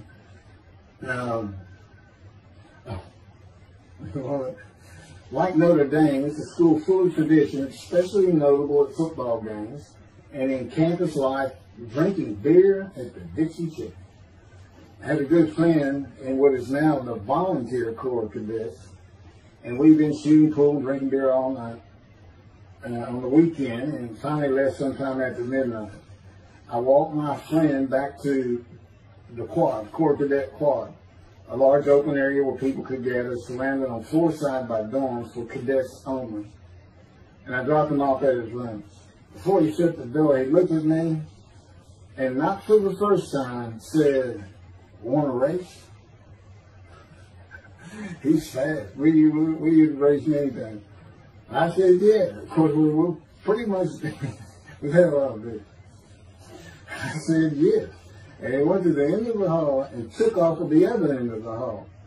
He was fast, but I was pulling away with just a few yards to go and hit the wall before I could stop and busted my chin open. Blood's pouring out everywhere, people opening doors. Look, that's what the little guy did to the tall guy. Taller guy. I also sprained my ankle. These are my injuries at Texas A&M. I also sprained an ankle so severely playing basketball with football players that I was in a cast for 6 weeks. Those were my only injuries in the 3 years of A&M. It was the gunshot that changed me, everything in my life. I married Denise when I graduated from A&M in '79. Just 3 years after graduating high school. I went through in 3 straight years. Because I had those hours from the first summer, I just went ahead and went the next summer too. And I got out of, and the average for most A&M students is 5 years. But I went through in 3. And of course that meant I never dropped a class. It also meant I had a low GPA, grade point average. And I didn't realize how important that was for admission to law school. I was denied admissions from every school across the nation I thought I could get into. I do not know how my dad knew about South Texas College of Law in downtown Houston, but he made some inquiries and found out the dean was a graduate of Texas A&M. And we're known for helping each other. We set up an appointment with the dean. I told him of my rather intense home life and wayward ways, and that the A&M had given me a chance to prove myself as a capable student. You know, he hemmed and hawed, looked around the theater, and gave me the same opportunity A&M had. 4 summer classes, D average, and no fails. I did it. I was terrible with chemistry and math, but it turns out I had good reading and comprehension. It's probably from reading all those science fiction books in school. I graduated in 82, and I did great on the bar examination. Chief Ellis McCarty, attorney at law. Who would have believed it? Which reminds me of verse 1 of Isaiah 53. Who can believe what we have heard? That's what any of my friends would say about me getting out of law school. Much less what's happening today. You go find somebody living in high school, they say, who? Oh, that can't be straight. Get out of here. I know him. Forget about it. Chapter 5. 27-year headache. I'm going to pick up with that on another video. And then that'll be it. Some general comments. 5 and 6. I'm not sure what 6 is. Yeah, 27-year headache. I'll go ahead and mention God in one of these actions. I won't say anything about the dog who took a hard left between my legs. It's about just my knee, my leg. I won't mention that. Or hitting the big Swede on the track. Unbeknownst to me, my arm just took off. I wouldn't have hit him with my right arm. The things he is showing. And getting gut shot. Yeah, I think I would have figured that, you probably shouldn't be hanging out with this fellow anymore if you're going to be talking to his ex-girlfriend in front of me. Little things like that, he controls my perception. Little things like that in my life to make sure I am the man of Isaiah 56. If anybody thinks I'm going to back off saying that, they're wrong. I have been through too much. My whole life is dedicated to this time, the day of the Lord. As a matter of fact, what about my day? I said, what about my day? Well, he said, well, first of all, God is speaking with you and living with you. Most people say that's pretty good. I said, yeah. But anyway, here's something he's promised me that he lets me check out all the time. And I'm going to put on the screen.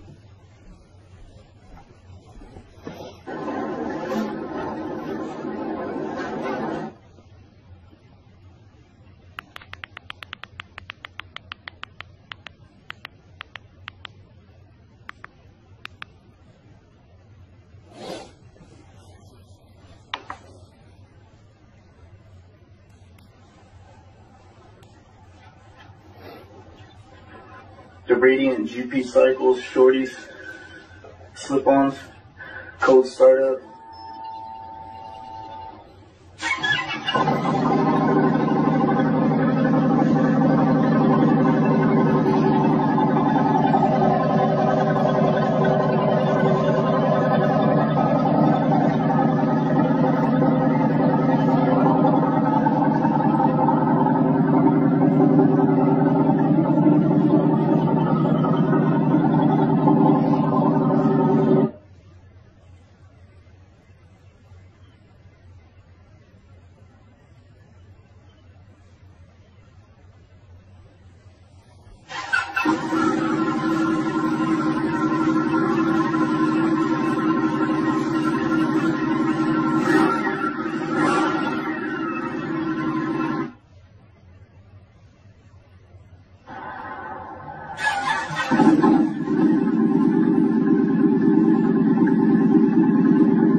27-year headache.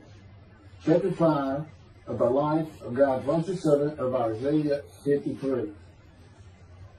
The same year I graduated from law school in 1982, my son Justin was born. In 1985, my daughter Brooke was born. In 1988, my youngest child and daughter, Laura, was born. I was making good money, though I expected a lot more, in my first job with a law firm that specialized in collections. I also tried my first civil case, which, while working there, which was a nerve-wracking event, first trial. The first day I entered the courtroom, the judge asked me if I was a law clerk. I had a very youthful appearance, though I was 28 years old, not 20, common age for a law clerk.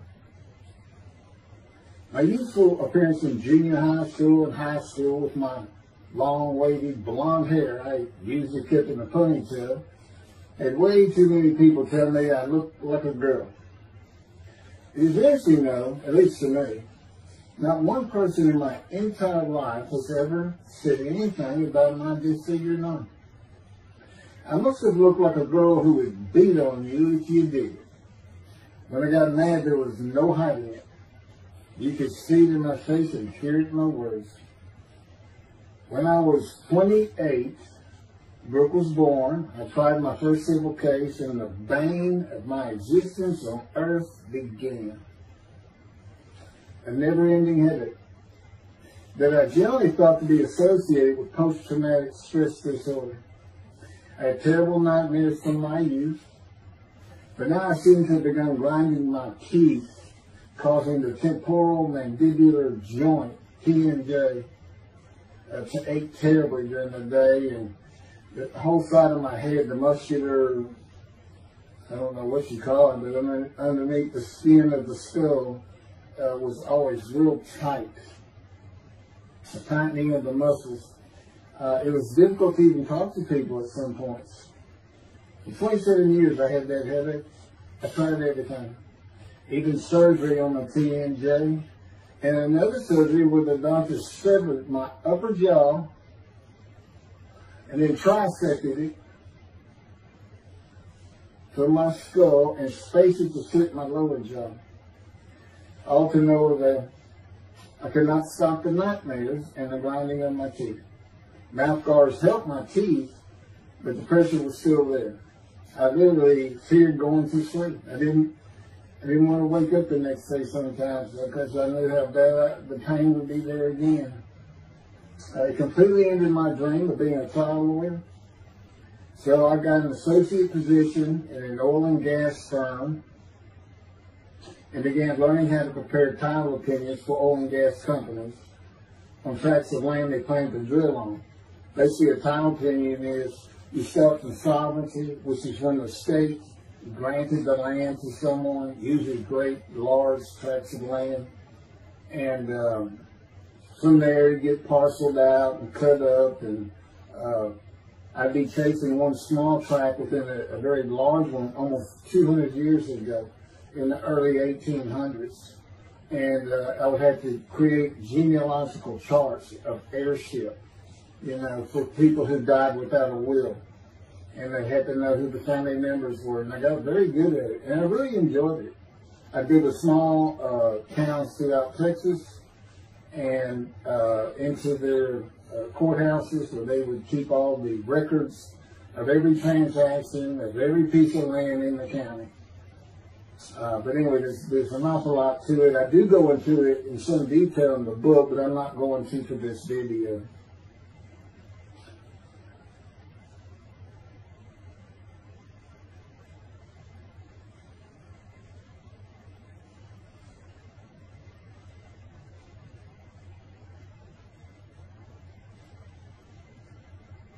Eventually, I had my own firm.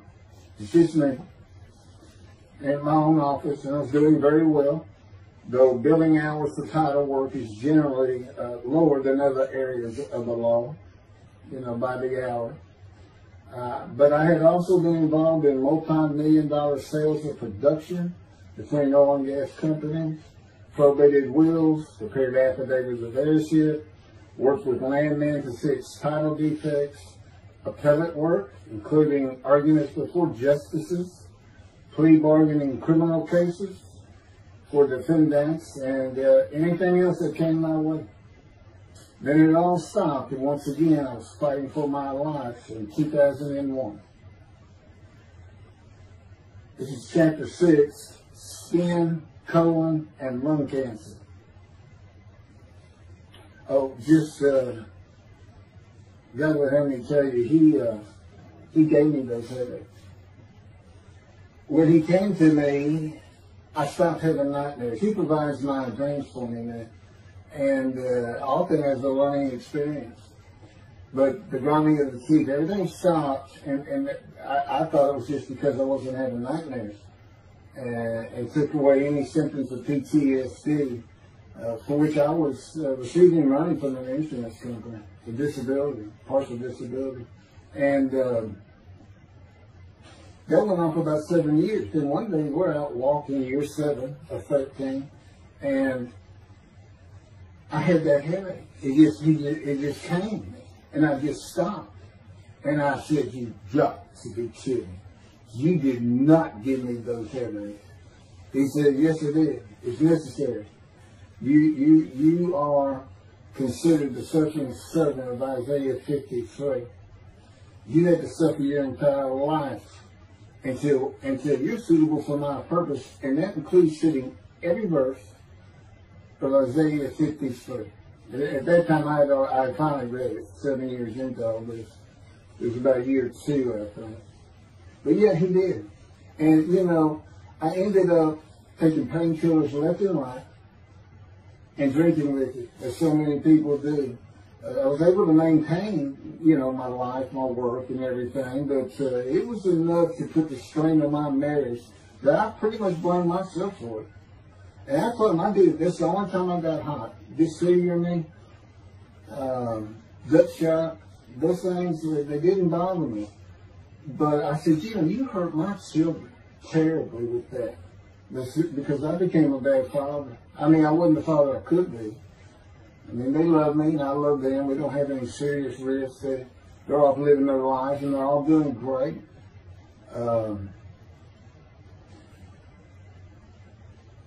But if they consider themselves anything, they're Christians. And although I don't think any of them are overtly religious, or that they're in church every Sunday or anything like that, but you know, when I started going to the conservative synagogue here in town, and I told him I was converting to be Jewish, they're pretty much just saying I would be a Jew, I guess. I'm not sure that I didn't believe in Jesus. There's probably more of it, God says. But really haven't talked to them much at all in 7 or 8 years. So, but anyway, so that gave me the headache, just to make sure.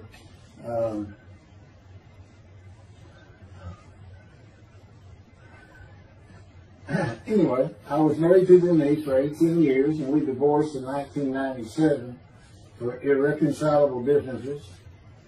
We agreed that she maintain custody of the children. The first to leave was Justin, and he came and lived with me. Then Brooke started getting in trouble, who is as tough as she is beautiful. Her mom's very difficult to get along with. Justin was a lot like me at his age. And trouble followed him everywhere he went. Like me, he was hard to talk to, and like me, his getting out of high school was a coin flip. He's doing great. He learned the oil and gas landman business, and I helped him out as much as I could, and friends of mine helped him out even a lot more. And he's very successful. Married, no children. Laura's married, no children. She's got a great job. And Brooke is married with 2 children. I have 2 grandchildren. Long life, see his children. You'll see what I'm talking about, long life, when I get to lung cancer that God chose to crush me with. Something had to be done, and to make matters worse, Denise had met a man, and they were going to get married. But he didn't want Brooke. to be part of their new family, or Justin for that matter. He wasn't going to go stay with them anyway. Now, I had 2 of the children, and she had 1, but all still in her custody according to the divorce decree. So anyway, I stopped paying child support on those 2. But had not gotten around to the proper revision of the divorce decree when I took Justin and Brooke with me to live on the Big Island, Hawaii. Laura came with us to visit for a month. This oversight on my part resulted in Denise and now her 3rd husband filing papers in divorce court for past child support for all 3 children, for the time I had begun paying her 1/3 of the original amount. I represented myself. I had 1 contempt of court and was locked up for a day, but I never had to pay that money. By verbal agreement, I sent Laura back exactly 1 month later. I could not leave her out, and I wanted her to see where her brother and sister would be living. They were all so close and protective of each other, and still are to this day. And she was so sad. One of the hardest and emotionally painful things I have ever done was put her on the plane back to Houston. I can't think of anything else. The backdrop to moving to Hawaii was my firm was in dire need of new work. But the oil and gas industry was down. It's always up and down. And my clients were not drilling. A landman I knew called and said his sister in Hawaii, a brilliant idolater, but not a good businesswoman, needed help resolving creditor issues stemming from her new offices and equipment purchases.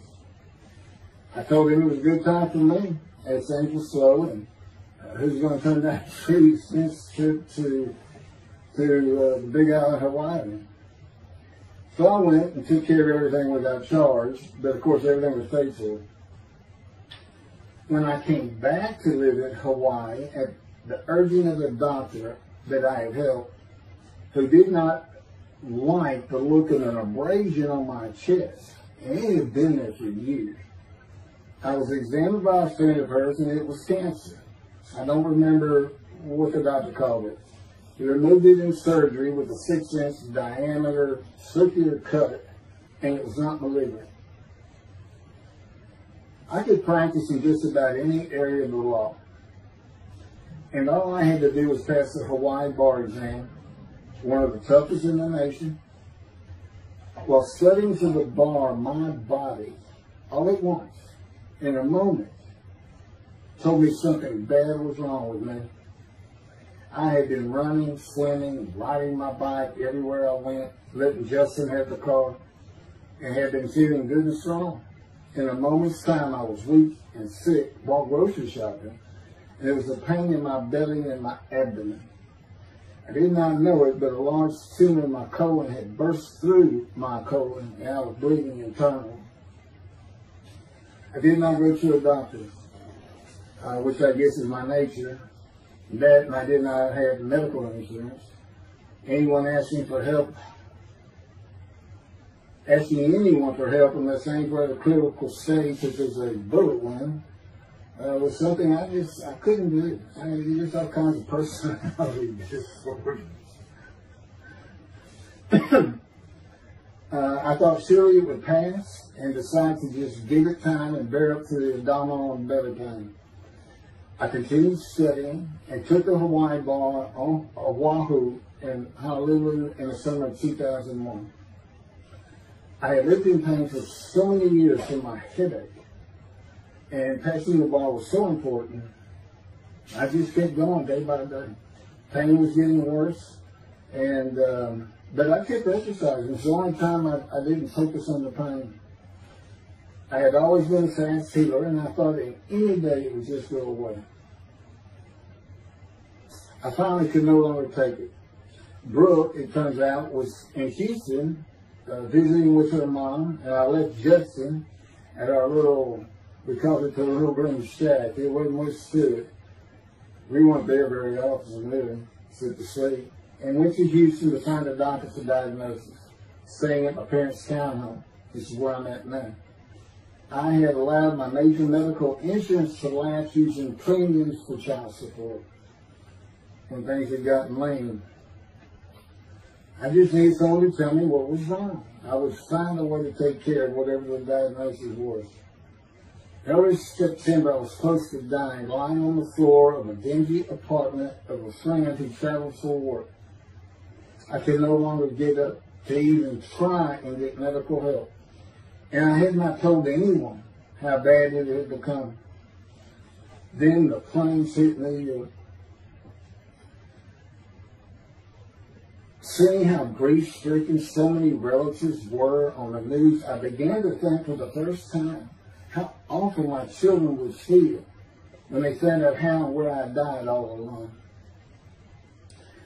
So I asked my father, again, personally to ask people for things, for the money to pay for a colon examination that had been suggested by a doctor at one of those clinics you find in a strip mall, the only places I could afford. The doctor who performed the colonoscopy finally found what was making me so ill and unable to eat.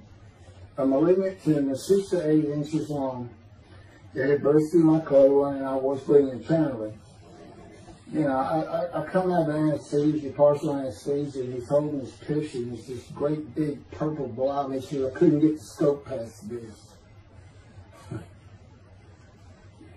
It's not a good way to wake up. To say it crushed me in my life is an understatement. The pain, the weight loss, inability to eat, all I could do was drink calorie drinks. Began about 4 months before the colon examination. That was 4 months of sheer pain. But as it turns out, I did pass the Hawaii bar exam. It was now early October 2001. The doctor told me, look, you don't have insurance. Go to Bentop Hospital. That's the hospital I went to when I got a gut shot. Gunshot. I prefer gut shot. It sounds good. Forget it, man. And he gave me the picture from the procedure showing what he could not get the scope past. He's shaking his head and saying, you should have come in this early. So I went to Bentop thinking I was here in 75 on October 5, dying, but I did survive. And here I am again on the first week of October 2001. I showed the pictures to the admitting nurse. Instead of them sending me to the waiting room, she just looked at me and she said, Mike, this is a public hospital. I mean, you can wait all day long to have a cold check. She looked at me and said, why did you wait so long? And how are you still alive? And I told her, I have no idea. She did not send me to the waiting room, but had an orderly take me immediately to a room. There they hooked me up to a morphine machine where I could hit a button at a time interval I can no longer remember and receive a small dose. I do know I never missed one. I was very depressed. My parents who waited in that line for admittance with me looked so sad and depressed. It was not one of my better days, though I finally had some pain relief. Day after day, I lay there waiting for the next test they would run. It was during this time I received notification that Denise had filed papers in the divorce court to recover monies for the time I was taking care of 2 of the children. It's also when I received notification from Hawaii that I had passed the bar exam. So, you know, Bentop Hospital, what a lifesaver. I mean, young surgeons in like Baylor University, medical schools, you know, it's a prime position to get your hands on if you're going to be a surgeon. Because you're in surgery all day long and all night long. As long as you can stand up, they're bringing people in. It's just a real hot spot in Houston and a great hospital. But it's not a place you want to stay. You really don't. My doctor would come in and be out so fast, I never knew what was going on. He did tell you my previous surgery to my abdomen, where they opened me up from stem to center, complicated removal of the tumor. On October 25, my son's birthday, who was now stuck in Hawaii, They cut me open again and removed the tumor. It was about a week or so later, I was released with a schedule for chemotherapy. I returned to the dingy apartment all alone, and I just stared at the television for weeks. I did, and chemo was so depressing for those who had to go into it. A small room with big chairs for about 20 people who all looked like death, including me. Everyone with an assortment of bags of chemo dripping into our arms for hours. It took about 8 hours before I really got sick from it. And I had to park a long way to avoid paying for parking and drive a long way to the apartment. It was a very gloomy fall in winter. When I completed my chemo of once a week for 6 or 9 months, more tests were scheduled. I do not remember how many months the chemo lasted. I do remember I did not finish, missing the last 3 sessions. At the end, I could not get out of the door without bursting into tears and just not going. It just wore me down to nothing. On the right side, it was my goal. I had my own apartment called the Loft. It was brand new and very nice on a bayou close to downtown Houston with a running trail alongside it and lots of woods near Memorial Park where I had been running a 3-mile circuit since high school. I returned to being called for follow-up tests, including x-rays of my chest, and the colon cancer had not returned then and to this day. The chest x-rays were another matter entirely. The doctor told me he had bad news and showed me the x-rays telling me the white spots I was seeing was cancer. They were everywhere. Lung sort of cancer, he said, at a stage I could not be treated with any success. My dad was with me, and I asked the doctor, well, what does that mean? And when he said you need to prepare for death, the look on my father's face was so sad and hurt at the same time I'll never forget. And we've been through some tough things in this house, every house we've been in. It didn't affect me one bit. I did not feel anything. I was too beat down from the chemotherapy to care I did. God tells me I had a lot to do with that. In fact, I just, no matter what they said, I didn't think I was going to die. But I didn't know that. I just wasn't having that conscious thought. And that's what he had a lot to do with it. Of course, he hadn't spoken to me yet. I had never seen a doctor for cancer or any other ailment since that day. I had to get Justin home was all I thought about. But I needed money. I found an old client that needed a tile pin for a drill site well. I struggled through that and got my boy back to Houston. And it was tough. I was so weak. And it's been so long since I really had done any title work. And just going to pick the work up and visiting with the client was the major to-do for me. But we got there and I got Justin home and he went to live with some childhood friends. This is now 2002 and going into 2003. I just walked all over the running trails in a 3-mile loop at Memorial Park and in the woods day after day. I didn't think about dying, but I did start. But I did not think about restarting my law practice either. I watched a lot of television and played video games. I watched the Tour de France for the first time and got inspiration from Lance Armstrong. I was still alive though, and the funny thing was my lungs never bothered me. I was never sick. It's because God had already removed it. After I got the news I was dying of lung cancer, he took them from me. That's what he tells me. And I don't have any symptoms. Well, you'll see right here, in 2005, I picked up some title work here and there and made an office out of my loft. I bought my first motorcycle, soft-tail lowrider Harley Davidson. First time in many years I was happy. I loved riding that bike. In 2006, I did some landman work for standard day wages and began dieting and running.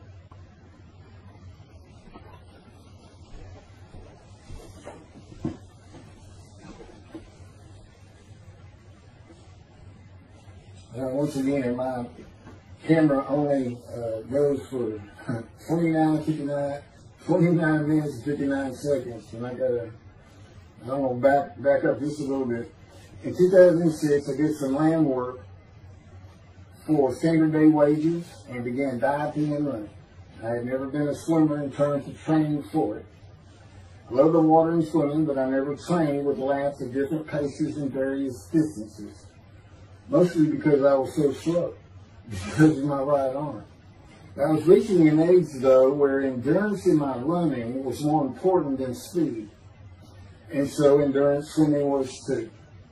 In Hawaii, I had seen the athletes come to Kailua Kona, where we live and where the Ironman triathlon begins and ends.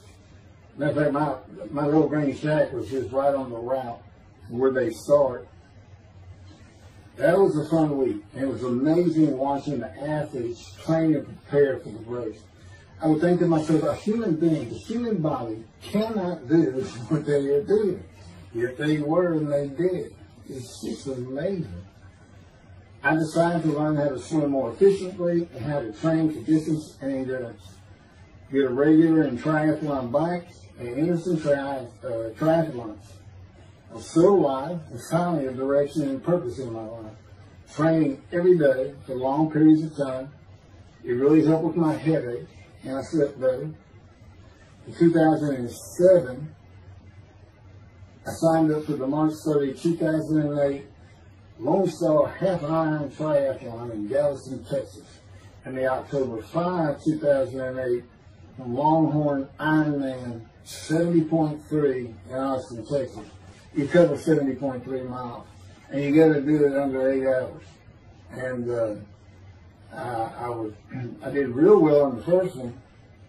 As far as my time, it's 7 hours and a little bit, but I barely made it without disqualification in the one in Austin.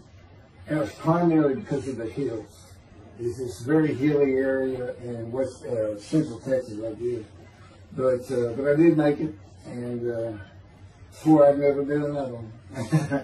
But I did that after the first one too. It's tough.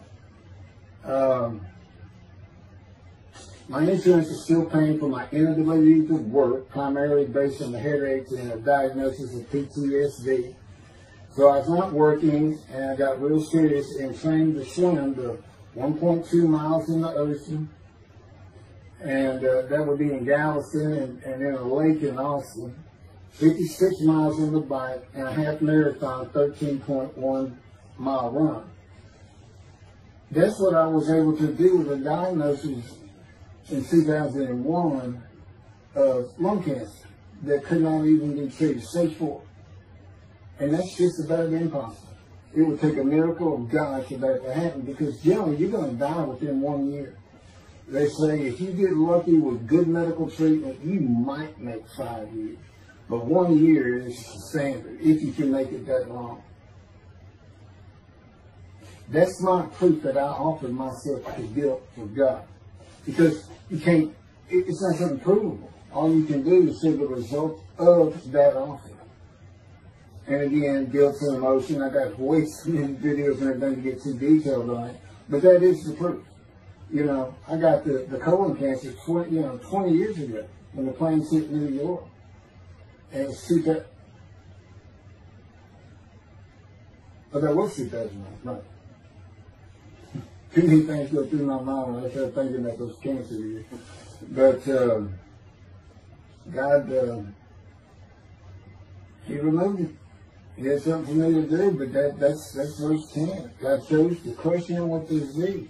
And as I've mentioned, the reason He chose that is to show that I was blemished. The fact that could not possibly be an offer for sacrifice, because He knew what the Gentiles were going to do. They were going to put an unblemished lamb in there and call the Jewish people's Bible their own, and use the laws of Leviticus, not unlike Mr. Toby the singer and his 6 million blemished ram sacrifice by Hitler, the righteous servant of God. How that seems to read. He's welcome to respond any way he wants to do that. But it's on the video, it's in the book, it's in quotes by him from his midrash, from his site, and he said, share this with everybody. Everybody can take it. Just share how great my knowledge is. Well, it's lacking in some areas. We don't question he's an intelligent man, but his reasoning capabilities, in my opinion, at least it's to Isaiah 53, are severely wanting. I am that man.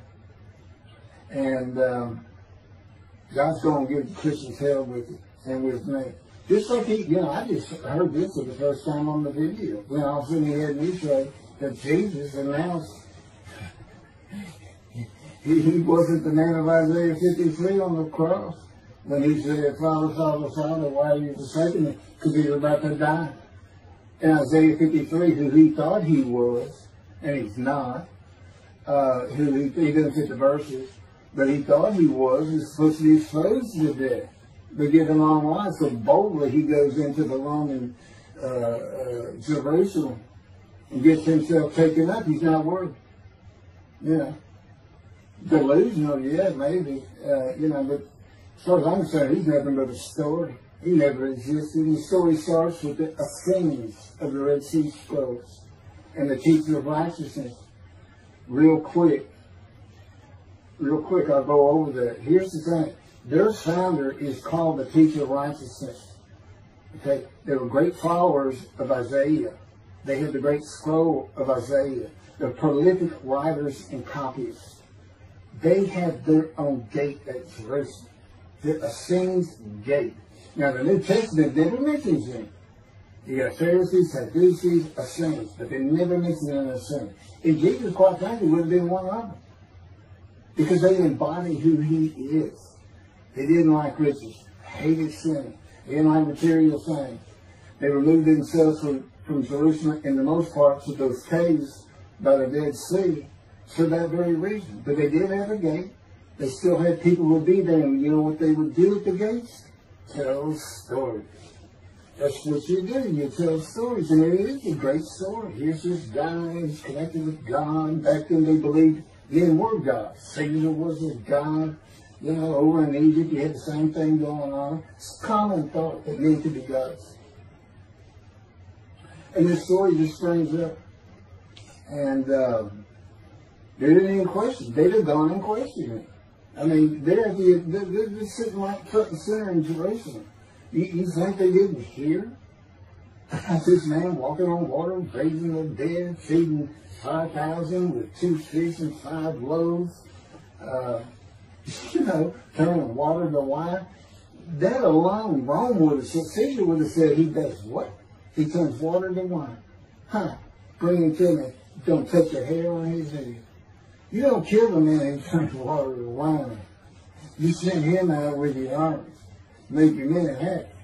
It's there's so many ridiculous aspects to it. Most particularly, God performed a human sacrifice for the sinning Gentiles. He's left the sinning Jews for the sinning Gentiles. But he gives them an out, these Gentiles, not his church. He gives them an out. I know, I'm going to kill my son for you.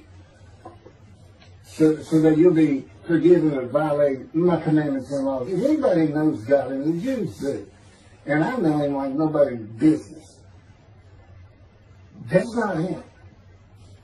That's not him. I mean, he told the Jews, I'm never going to leave you, but I will punish you. Now that's him. That's him. And he'll put you through hell just to make you a better person, a better people. And he has no plans to change it, man. He's not going to change the minds and the thinking of billions of people to make them love the Jew.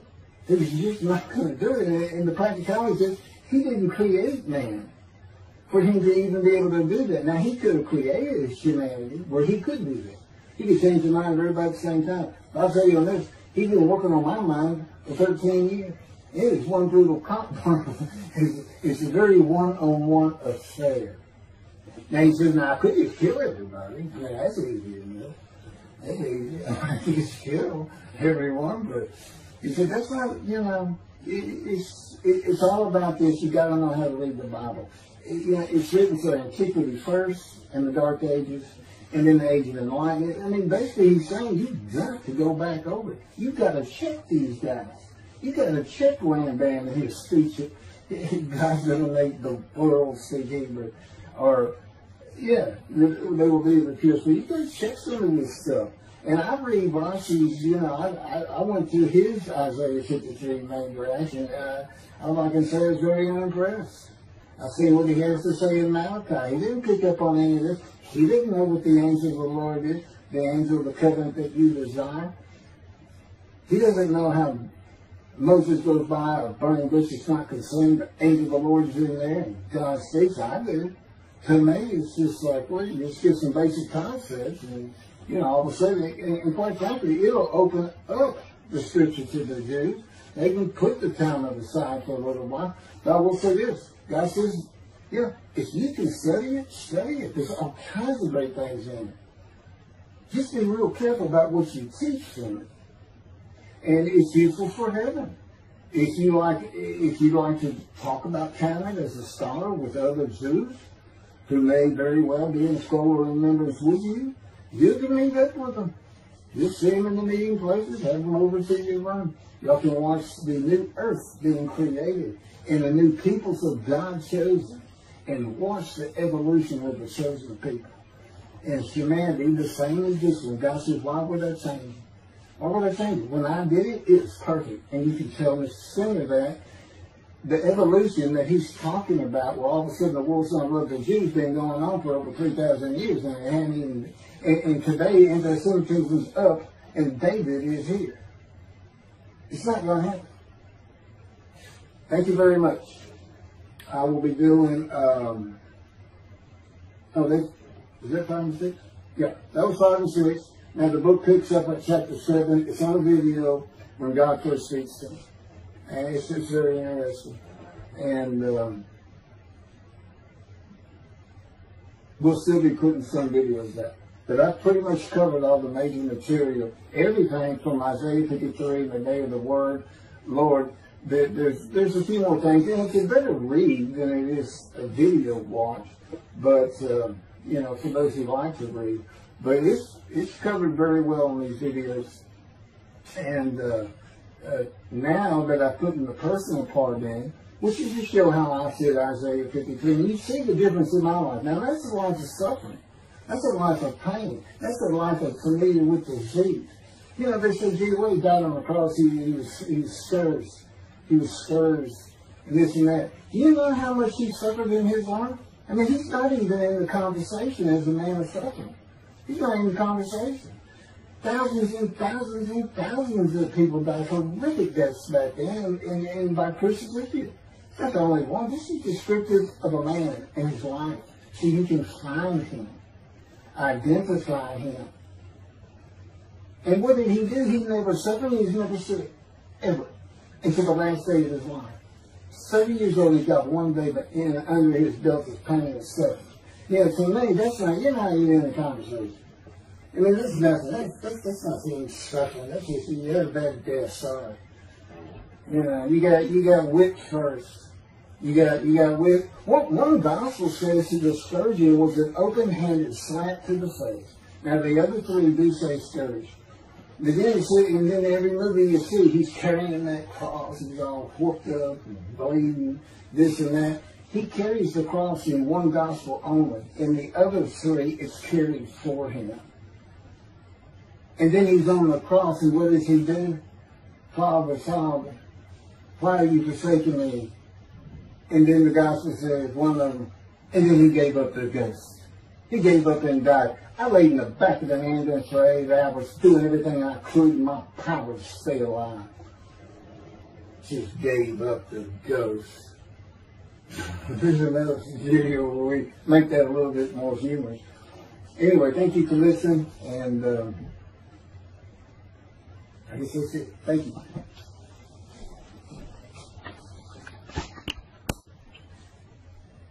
This is a video that leads into a brand new very distinct, not heard from before, commentary on Isaiah 53, which begins actually in Isaiah 52, is comprised of 7 videos I put together in the last month or so. And I'm just putting them all together with a lead-in video explaining these things and why it's so new, novel, and has such a different view of the scripture from that which Judaism teaches regarding a Messianic era when David comes. The descendant of David, they often refer to him as King Moshiach. Moshiach means the anointed one. And you'll get the idea from the title of this video real quick. God speaks to an atheist. And it began like this.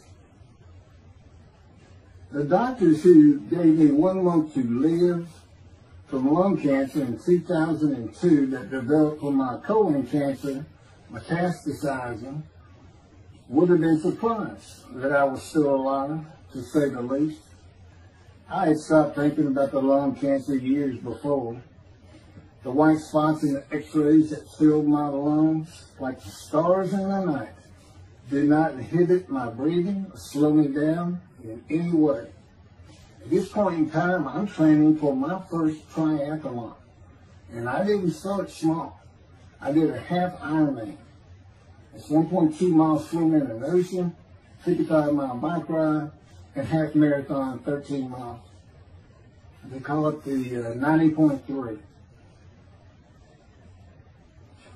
One Saturday in the fall of 2007, I was cooking lunch in my small kitchen, post-divorce, and at the stove, when God said, from just a little behind me, as though somebody was speaking to me right here,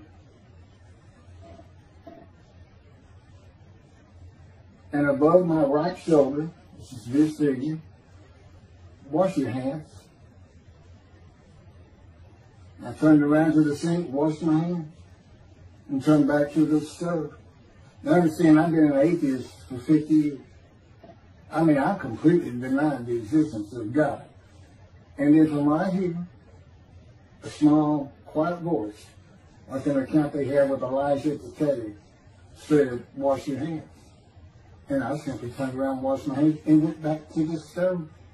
I didn't say a word to him. I didn't even keep thinking about it. I just did it. That was it. It was as though he had always been there. Just as to Adam. That's what I liken it to. And he dictated this to me. This is from my book, the book of my life that God dictated to me. It's called The Righteous Servant of God of Isaiah 53. No, the life of God's righteous servant of Isaiah 53. And he put it together.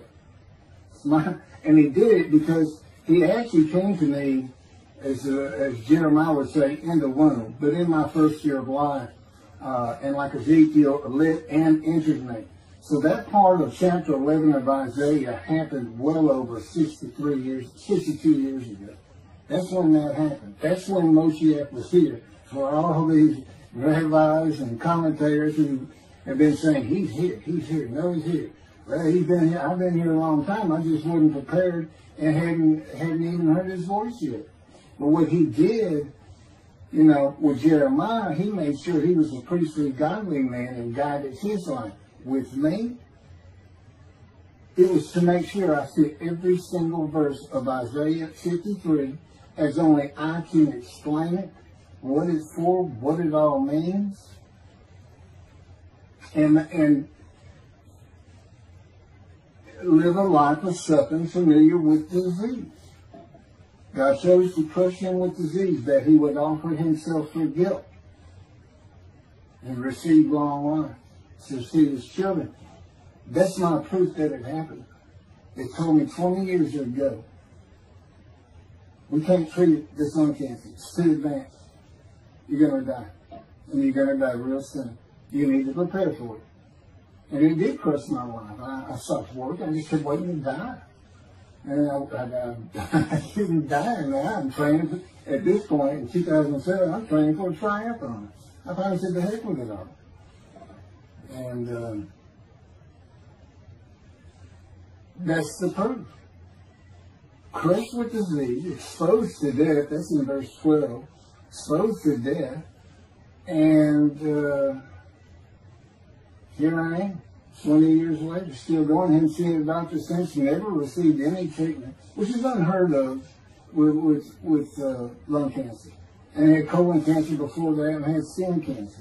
I'm a man familiar with disease, that God chose to crush the disease.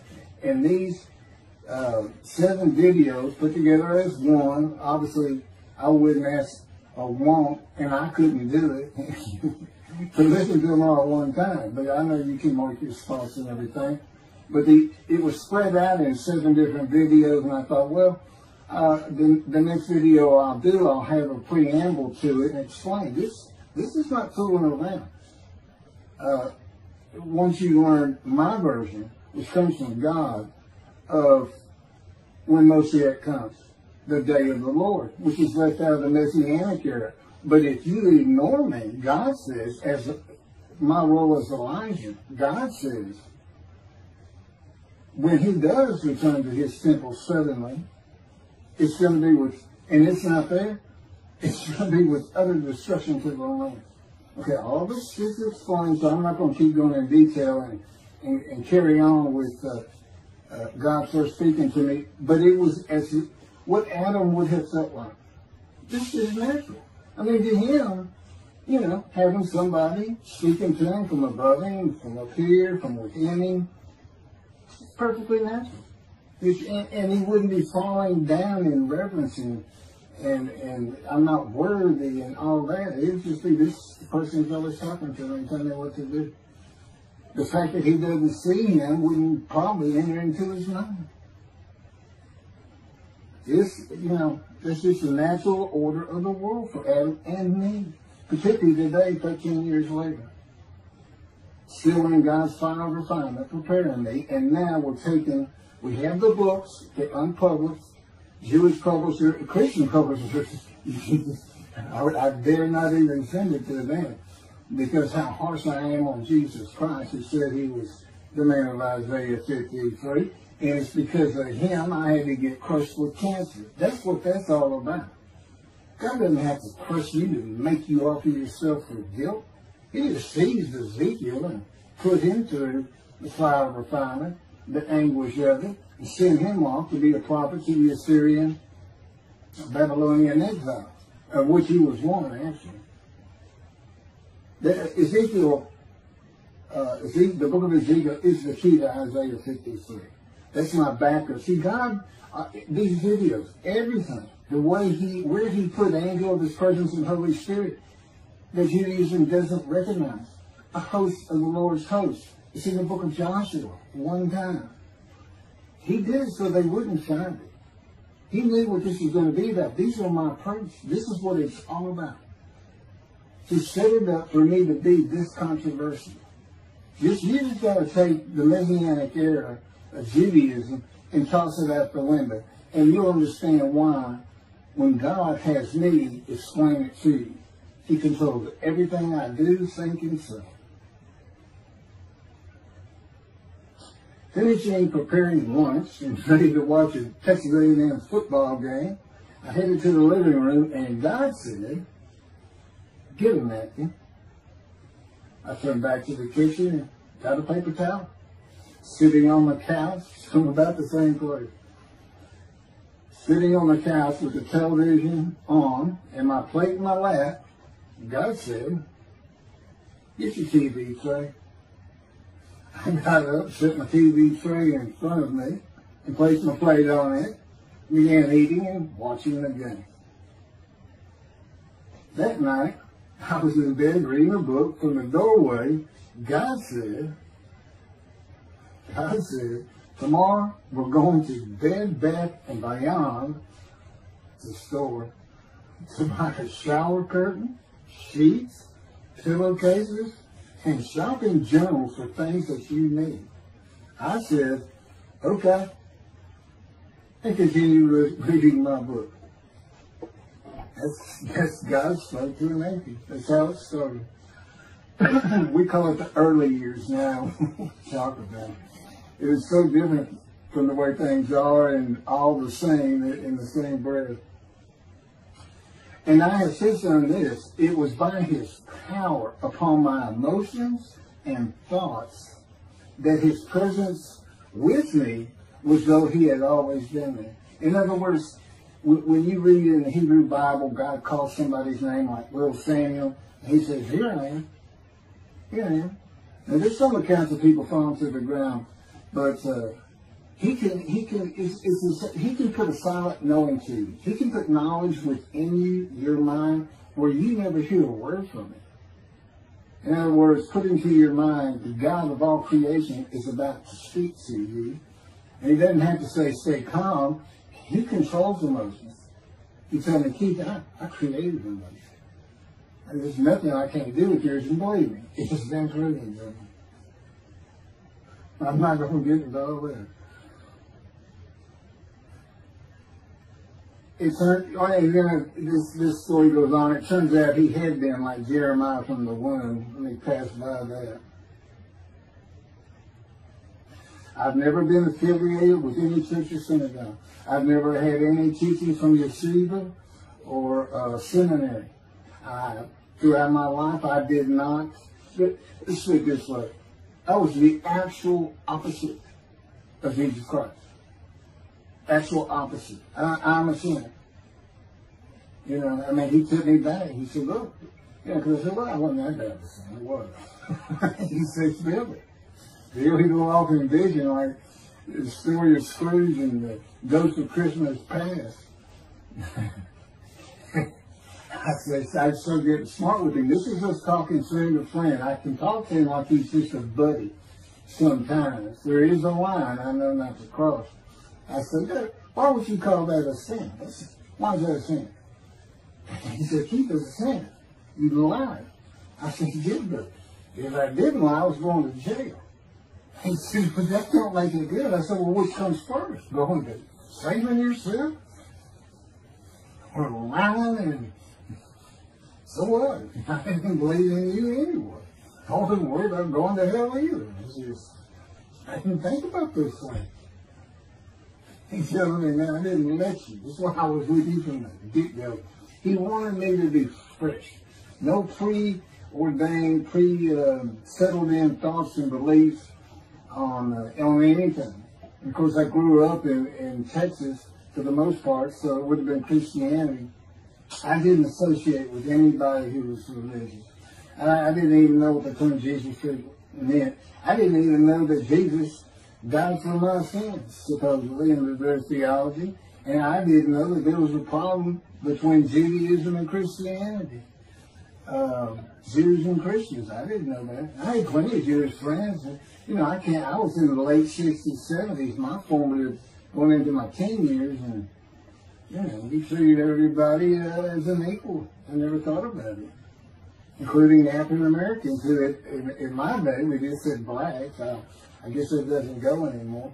But they're great friends of all kinds. My best friend, I didn't even know he was Jewish until I saw him on Facebook 4 years later. But anyway, let me jump ahead. Okay, this is how God communicates with mankind. This is what the prophets are all about. It's not just Ezekiel, a spirit lit and entered into me. At that moment, God was speaking. And then he says, at that moment, a spirit entered into me, and then I could hear God's words. So he's saying, and that means God is in his spirit. And it's just imagine the presence of God is his mind, and it is composed of elements of the unseen realm that we can't understand, and spirit he created, and the angel of the Spirit, the Holy Spirit, he created. But that's completely different elements. His presence is different from God's presence. But they're like big clouds. And they can float together and be as one cloud. Okay, that cloud is what descends upon you. They are within me and without me. If you, this audience, was in a room with me, they would envelop you all around you. You'd be in the presence of God. The difference with me in that room is that that cloud engulfs me, flows through, it's within and without me, as though there's no break because of my physical structure. My little spirit is a little cloud that also drifted in. That's what it is. And it happened with all the prophets. If they spoke God's words, he was talking to them. He was telling them, write this down. Write this down. All these 20 books or so, the books of the prophets. Ezekiel, write this down. Let's set this up. Jeremiah, write this down. See, the time is coming. Well, that's the time in Malachi. It all comes together, and you'll find it in all these videos. So, and it doesn't just include Moses and the prophets. The man who wrestled with Jacob. Jacob says he wrestled with a man in divine beings. But, you know, Judaism doesn't acknowledge the Holy Spirit as a person, which is beyond belief, because there's so many references that this is clearly a person, the angel of his presence. But it's just God going to a man saying, hey, wake up, I'm the God of this land. See this man over here sleeping? His name's Jacob. He's got his head on a rock. Go jump on him and start wrestling. Don't worry about it. I'm going to orchestrate the whole thing. You'll be fine. And the guy would have said, yeah, I am. Let's go. That's how he does. That was, and Judaism says the man in divine beings is an angel. No, you know. That'd be like saying, I'm an angel. And you wouldn't want to say that. Well, you wouldn't want to say it to me before he came to me, because that kind of made me mad. I had a hell of a temper, just like Moses did, and like Ezekiel did. And God knows how to knock it out of you, to where you smile and laugh a lot. Because I never used to. Now, well, you got to read the book, and you'll get it. You'll get it. And I'm just, you know, just like a lot of people, I've been through too much, hurt too much, suffered too much, to have any thought that there's anybody upstairs, you know, who cares about me. It's just, don't even mention his name around me. You're going to fight, or I'm leaving for you, and you'll never see me. You're going to do that. Because it just makes me, all that's gone, by the way. Lots of stories on that. Oh, and the Spirit speaks. He's got his own personality. He's angelic. He has a very childlike voice. And it's just nothing but a ball of humor. He calls it, he can have me say he's the greatest comedian of all times of the universe. And he's just a joy to talk to him. And he has the smarts of God. But I have instant communication with him. I have instant communication with God. It's like there's three persons in my mind. This one cloud, it's three clouds. It's two spirits and the elements of God's mind. And slow process of 13 years, and there's 13 years of, and this is from Isaiah 53, punishment, wounding, chastisement, maltreatment, crushing, bruising, and I'm telling you, he's relentless. These are the stories, and I have a lot more once I get to Israel, and I have full confidence God's going to get it done. That's one thing I don't worry about. 13 years, a year and a half of trying to get books published, denied by everybody who even bothered to answer me, because it's just so different. And it can only go to Jewish publishers, and it's just like, well, this isn't the stuff we believe, and it sounds like he's saying it's him, and this and that. Well, I was. God said I made sure I didn't get them published. I wanted to do the videos first. You see, I'm not on the executive committee. I don't know what's going on 99% of the time. I don't know what I'm going to have for dinner. I no longer have self-will. I can't ask him for anything. There's all kinds of reasons for that, such as, you know, if one of my kids gets sick and he doesn't heal them up, you know, cancer or something, Am I going to be disappointed? Am I going to be hurt? The answer is no. He's trained me too well to even bother asking. If he's going to do it, he's going to do it. I know he has the knowledge, and he's right here with me. So, you know, it's a long, detailed process. I know things from his perspective. This is another reason the Messianic era is not going to happen. And it comes out in these sins. But the Holy Spirit, the angel of his presence, we're friends. God says, I can't be friends with human beings. I said, well, we're friendly with each other. He said, yes, that's right. I said, you know, I Googled this, and technically you are my friend. He said, well, I know, but I just don't acknowledge it. I said, why? He said, because I'm God. That's the way I am. I get to do whatever I want. And he's just messing with me. It's just like having a friend. Of course, it's a true statement. He can do whatever you want. But he's pretty stately and regal. But, again, we live together. I've lived with him for 13 years now. And it's never going to end until I die. I wouldn't even know what to do. He said, if I let you, you're going to fall down dead. You're not supposed to be alive. I keep you alive. So I took that cancer from you, but I just put it back in if you do something that makes me want to leave. I said, well, what am I going to do? No self-will. To an extent, no self-thought. And I told him, I'm not even a human being anymore. He said, well, what are you? I said, I don't know. I'm a man and divine being, but I'm not human. I don't have self-will. That's what distinguishes you as a human being from an animal. He said, but I'm being a human for you. I'm providing you self-will. So you do, in a way, have it. So you're still a human being. I said, well, I'm dead. He said, why are you dead? I said, because it's like my brain's not connected to my spirit anymore. It's like you're sending all the information in. And that's about heaven. I haven't lived the existence in heaven as to my thoughts, because in heaven you won't have a mind. The heaven for the Jewish people only, I might add. You won't have a mind. God's got to provide it for you. He's got to be you for you as a completely new and different creature. Still you. It's a very amazing story on how that does. And I'm taught all these things and literally experiencing, not only in the real, but in visions. I've had more visions than, if you count every single vision in the Hebrew Bible and the New Testament, I've had easily double that. And I'm a walking visual. God's communication, and this actually shows up in the story of Moses, he won't let me tell right now. But he puts images in your mind. Instead of saying a sentence, you get something in your mind, a picture. Anyway, I call it visuals. And you can be wide awake for those. And I can be in vision wide awake. Okay, so we finished our shopping. You get shower curtains and everything. And God said, let's go to the bookstore and get you a Tanakh. To which I replied, well, what's a Tanakh?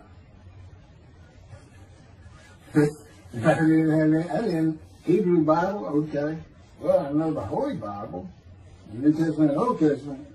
And on we go. I'm starting to learn for the first time.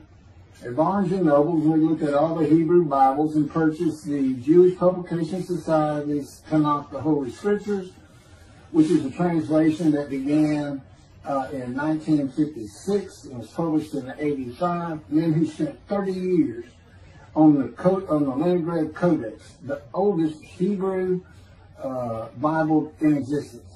They started from scratch. I hear these rabbis and people say, well, I know what these translations are, this and that and that and this and that. And God says, just go with the JP is. They hit it right just about every single time. I've only found one thing that I don't understand how they miss it. But it's in 53. This is the 1985 edition. That's the best translation you can get out there. And I don't just hear God speak to me. His presence is heavy.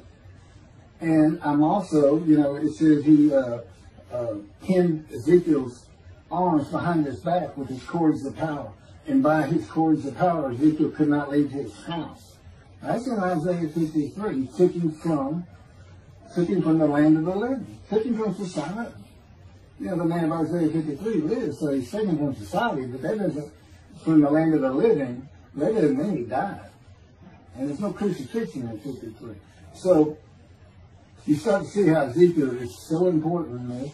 And that's where you find out about the covenants of friendship that come with God in the day of the Lord when Moshiach comes. Again, you don't hear anything about it in this Messianic era. I'll tell you this. I think the Jewish people are going to like this better. I think throwing out all that rubbish Judaism has been teaching from back in antiquity, that's where they're stuck, and see what's really going to happen with God coming back, a man in divine being, with the capabilities of Moses, Elijah, the descendant of David, all their attributes, okay, are in me. I can be each and every one of them, and I can be all four of them at one time. And God can speak to me. So, it's going to be fun, and he wants his temple rebuilt. That's the purpose of Isaiah 53. It says, a purpose which not possible of God. But he doesn't tell us what the purpose is. Well, we find it in Malachi 3. I sent my messenger before me to clear the way for me, and I shall return to my temple suddenly. But the covenant that comes with David says, I'm going to place my sanctuary amongst you. He already knows it's not going to be there. And then we have Elijah in Malachi 3. Well, he's got a purpose that might prosper. And if it doesn't, God comes with utter destruction to the land. Again, you don't hear it with the Messianic era. Utter destruction to the land. There's 7 million Israeli Jews. How can you not read that and go, that sounds an awful lot like, I'm going to raise up armies against you. How can you just ignore that? Well, anyway, we're going to see stuff. And the purpose that might prosper, I never believed that. I think that just puts the man of the righteous servant of God of 53, I think that puts him with, he's got the same purpose as Elijah. Elijah is supposed to bring the families back together through the laws and teachings God gave Moses, or being mindful of them. That's the new covenant. It's an amendment. It's an amendment that also has a new inclusion of sin forgiveness. Over the last 63 years, God's presence has resided in Texas, Louisiana, Florida, and Hawaii. And he is more than ready to return to his land, Israel. Because wherever I am is where his presence is, and those are all the different states I lived in over this time period. Wherever I go. As a matter of fact, if you see me in Israel down at the old city or down at Tel Aviv, you can turn to your friend and say, hey, I know where God is. I said, really? I thought he'd have left. Some people say he died. I said, no, you see that guy over there? He's all around that guy. And some say inside too. That's what it's going to be like. God said, when get to Israel, we're never leaving again. I said, I want to see Great Britain. He said, it's like, did you just ask for something? I'm like, oh. Yeah, that's good. I hope I fry if I hit the border and cross over. I hope I just burn up. Because of the combustible flame. But anyway, that's where he wants to be. And I'm sure he's going to get there. This purpose that might prosper, again, I think it just shows the purpose of the righteous servant and a purpose of Elijah. Because he knew I was going to be teaching. There's only, in the day of the Lord, as you would imagine, he wants to have all the prophecies fulfilled, be done with the prophecies. And there's only a handful, 4 men to come that we've never seen. The descendant of David, prophet like Moses, Elijah, and of course the righteous servant. We only had one description. Even the sages knew you got to have a description of the descendant of David. It's Isaiah 53. They called him in the Babylonian Talmud the leper scholar. You'll see me referencing it on just about every video. In other words, I'm saying, look, it's not Jesus, it's not the people of Israel that's taught today. It's this guy from the Talmud that just hadn't come yet. You just didn't know, didn't have a man that fit the description. Well, you do now. And two covenants. The friendship covenant, which is actually in two parts, Ezekiel 34 and Ezekiel 37. One part of which is, I'm going to put my sanctuary amongst my people. And the other part, interesting enough, has to do with the land blooming again, which is Jeremiah 31. See, a time is coming, the land will bloom again. See, a time is coming, the cities after desolation of many years, 2,000 plus actually, will be restored and Jerusalem rebuilt. And the Jews shall never be defeated again. Okay, now we just talked about utter destruction, likened to armies being raised. But here it is in this friendship covenant, in this, Jerusalem being rebuilt. If that's done, then you'll never be defeated again. So, you look at it and go, well, there's kind of a problem between those two. And what I think it means is he's going to get the temple built now that Jerusalem's been rebuilt and he's come. That this might prosper, because it kind of gets you. So what is the purpose of God might prosper? Who thought you could do everything?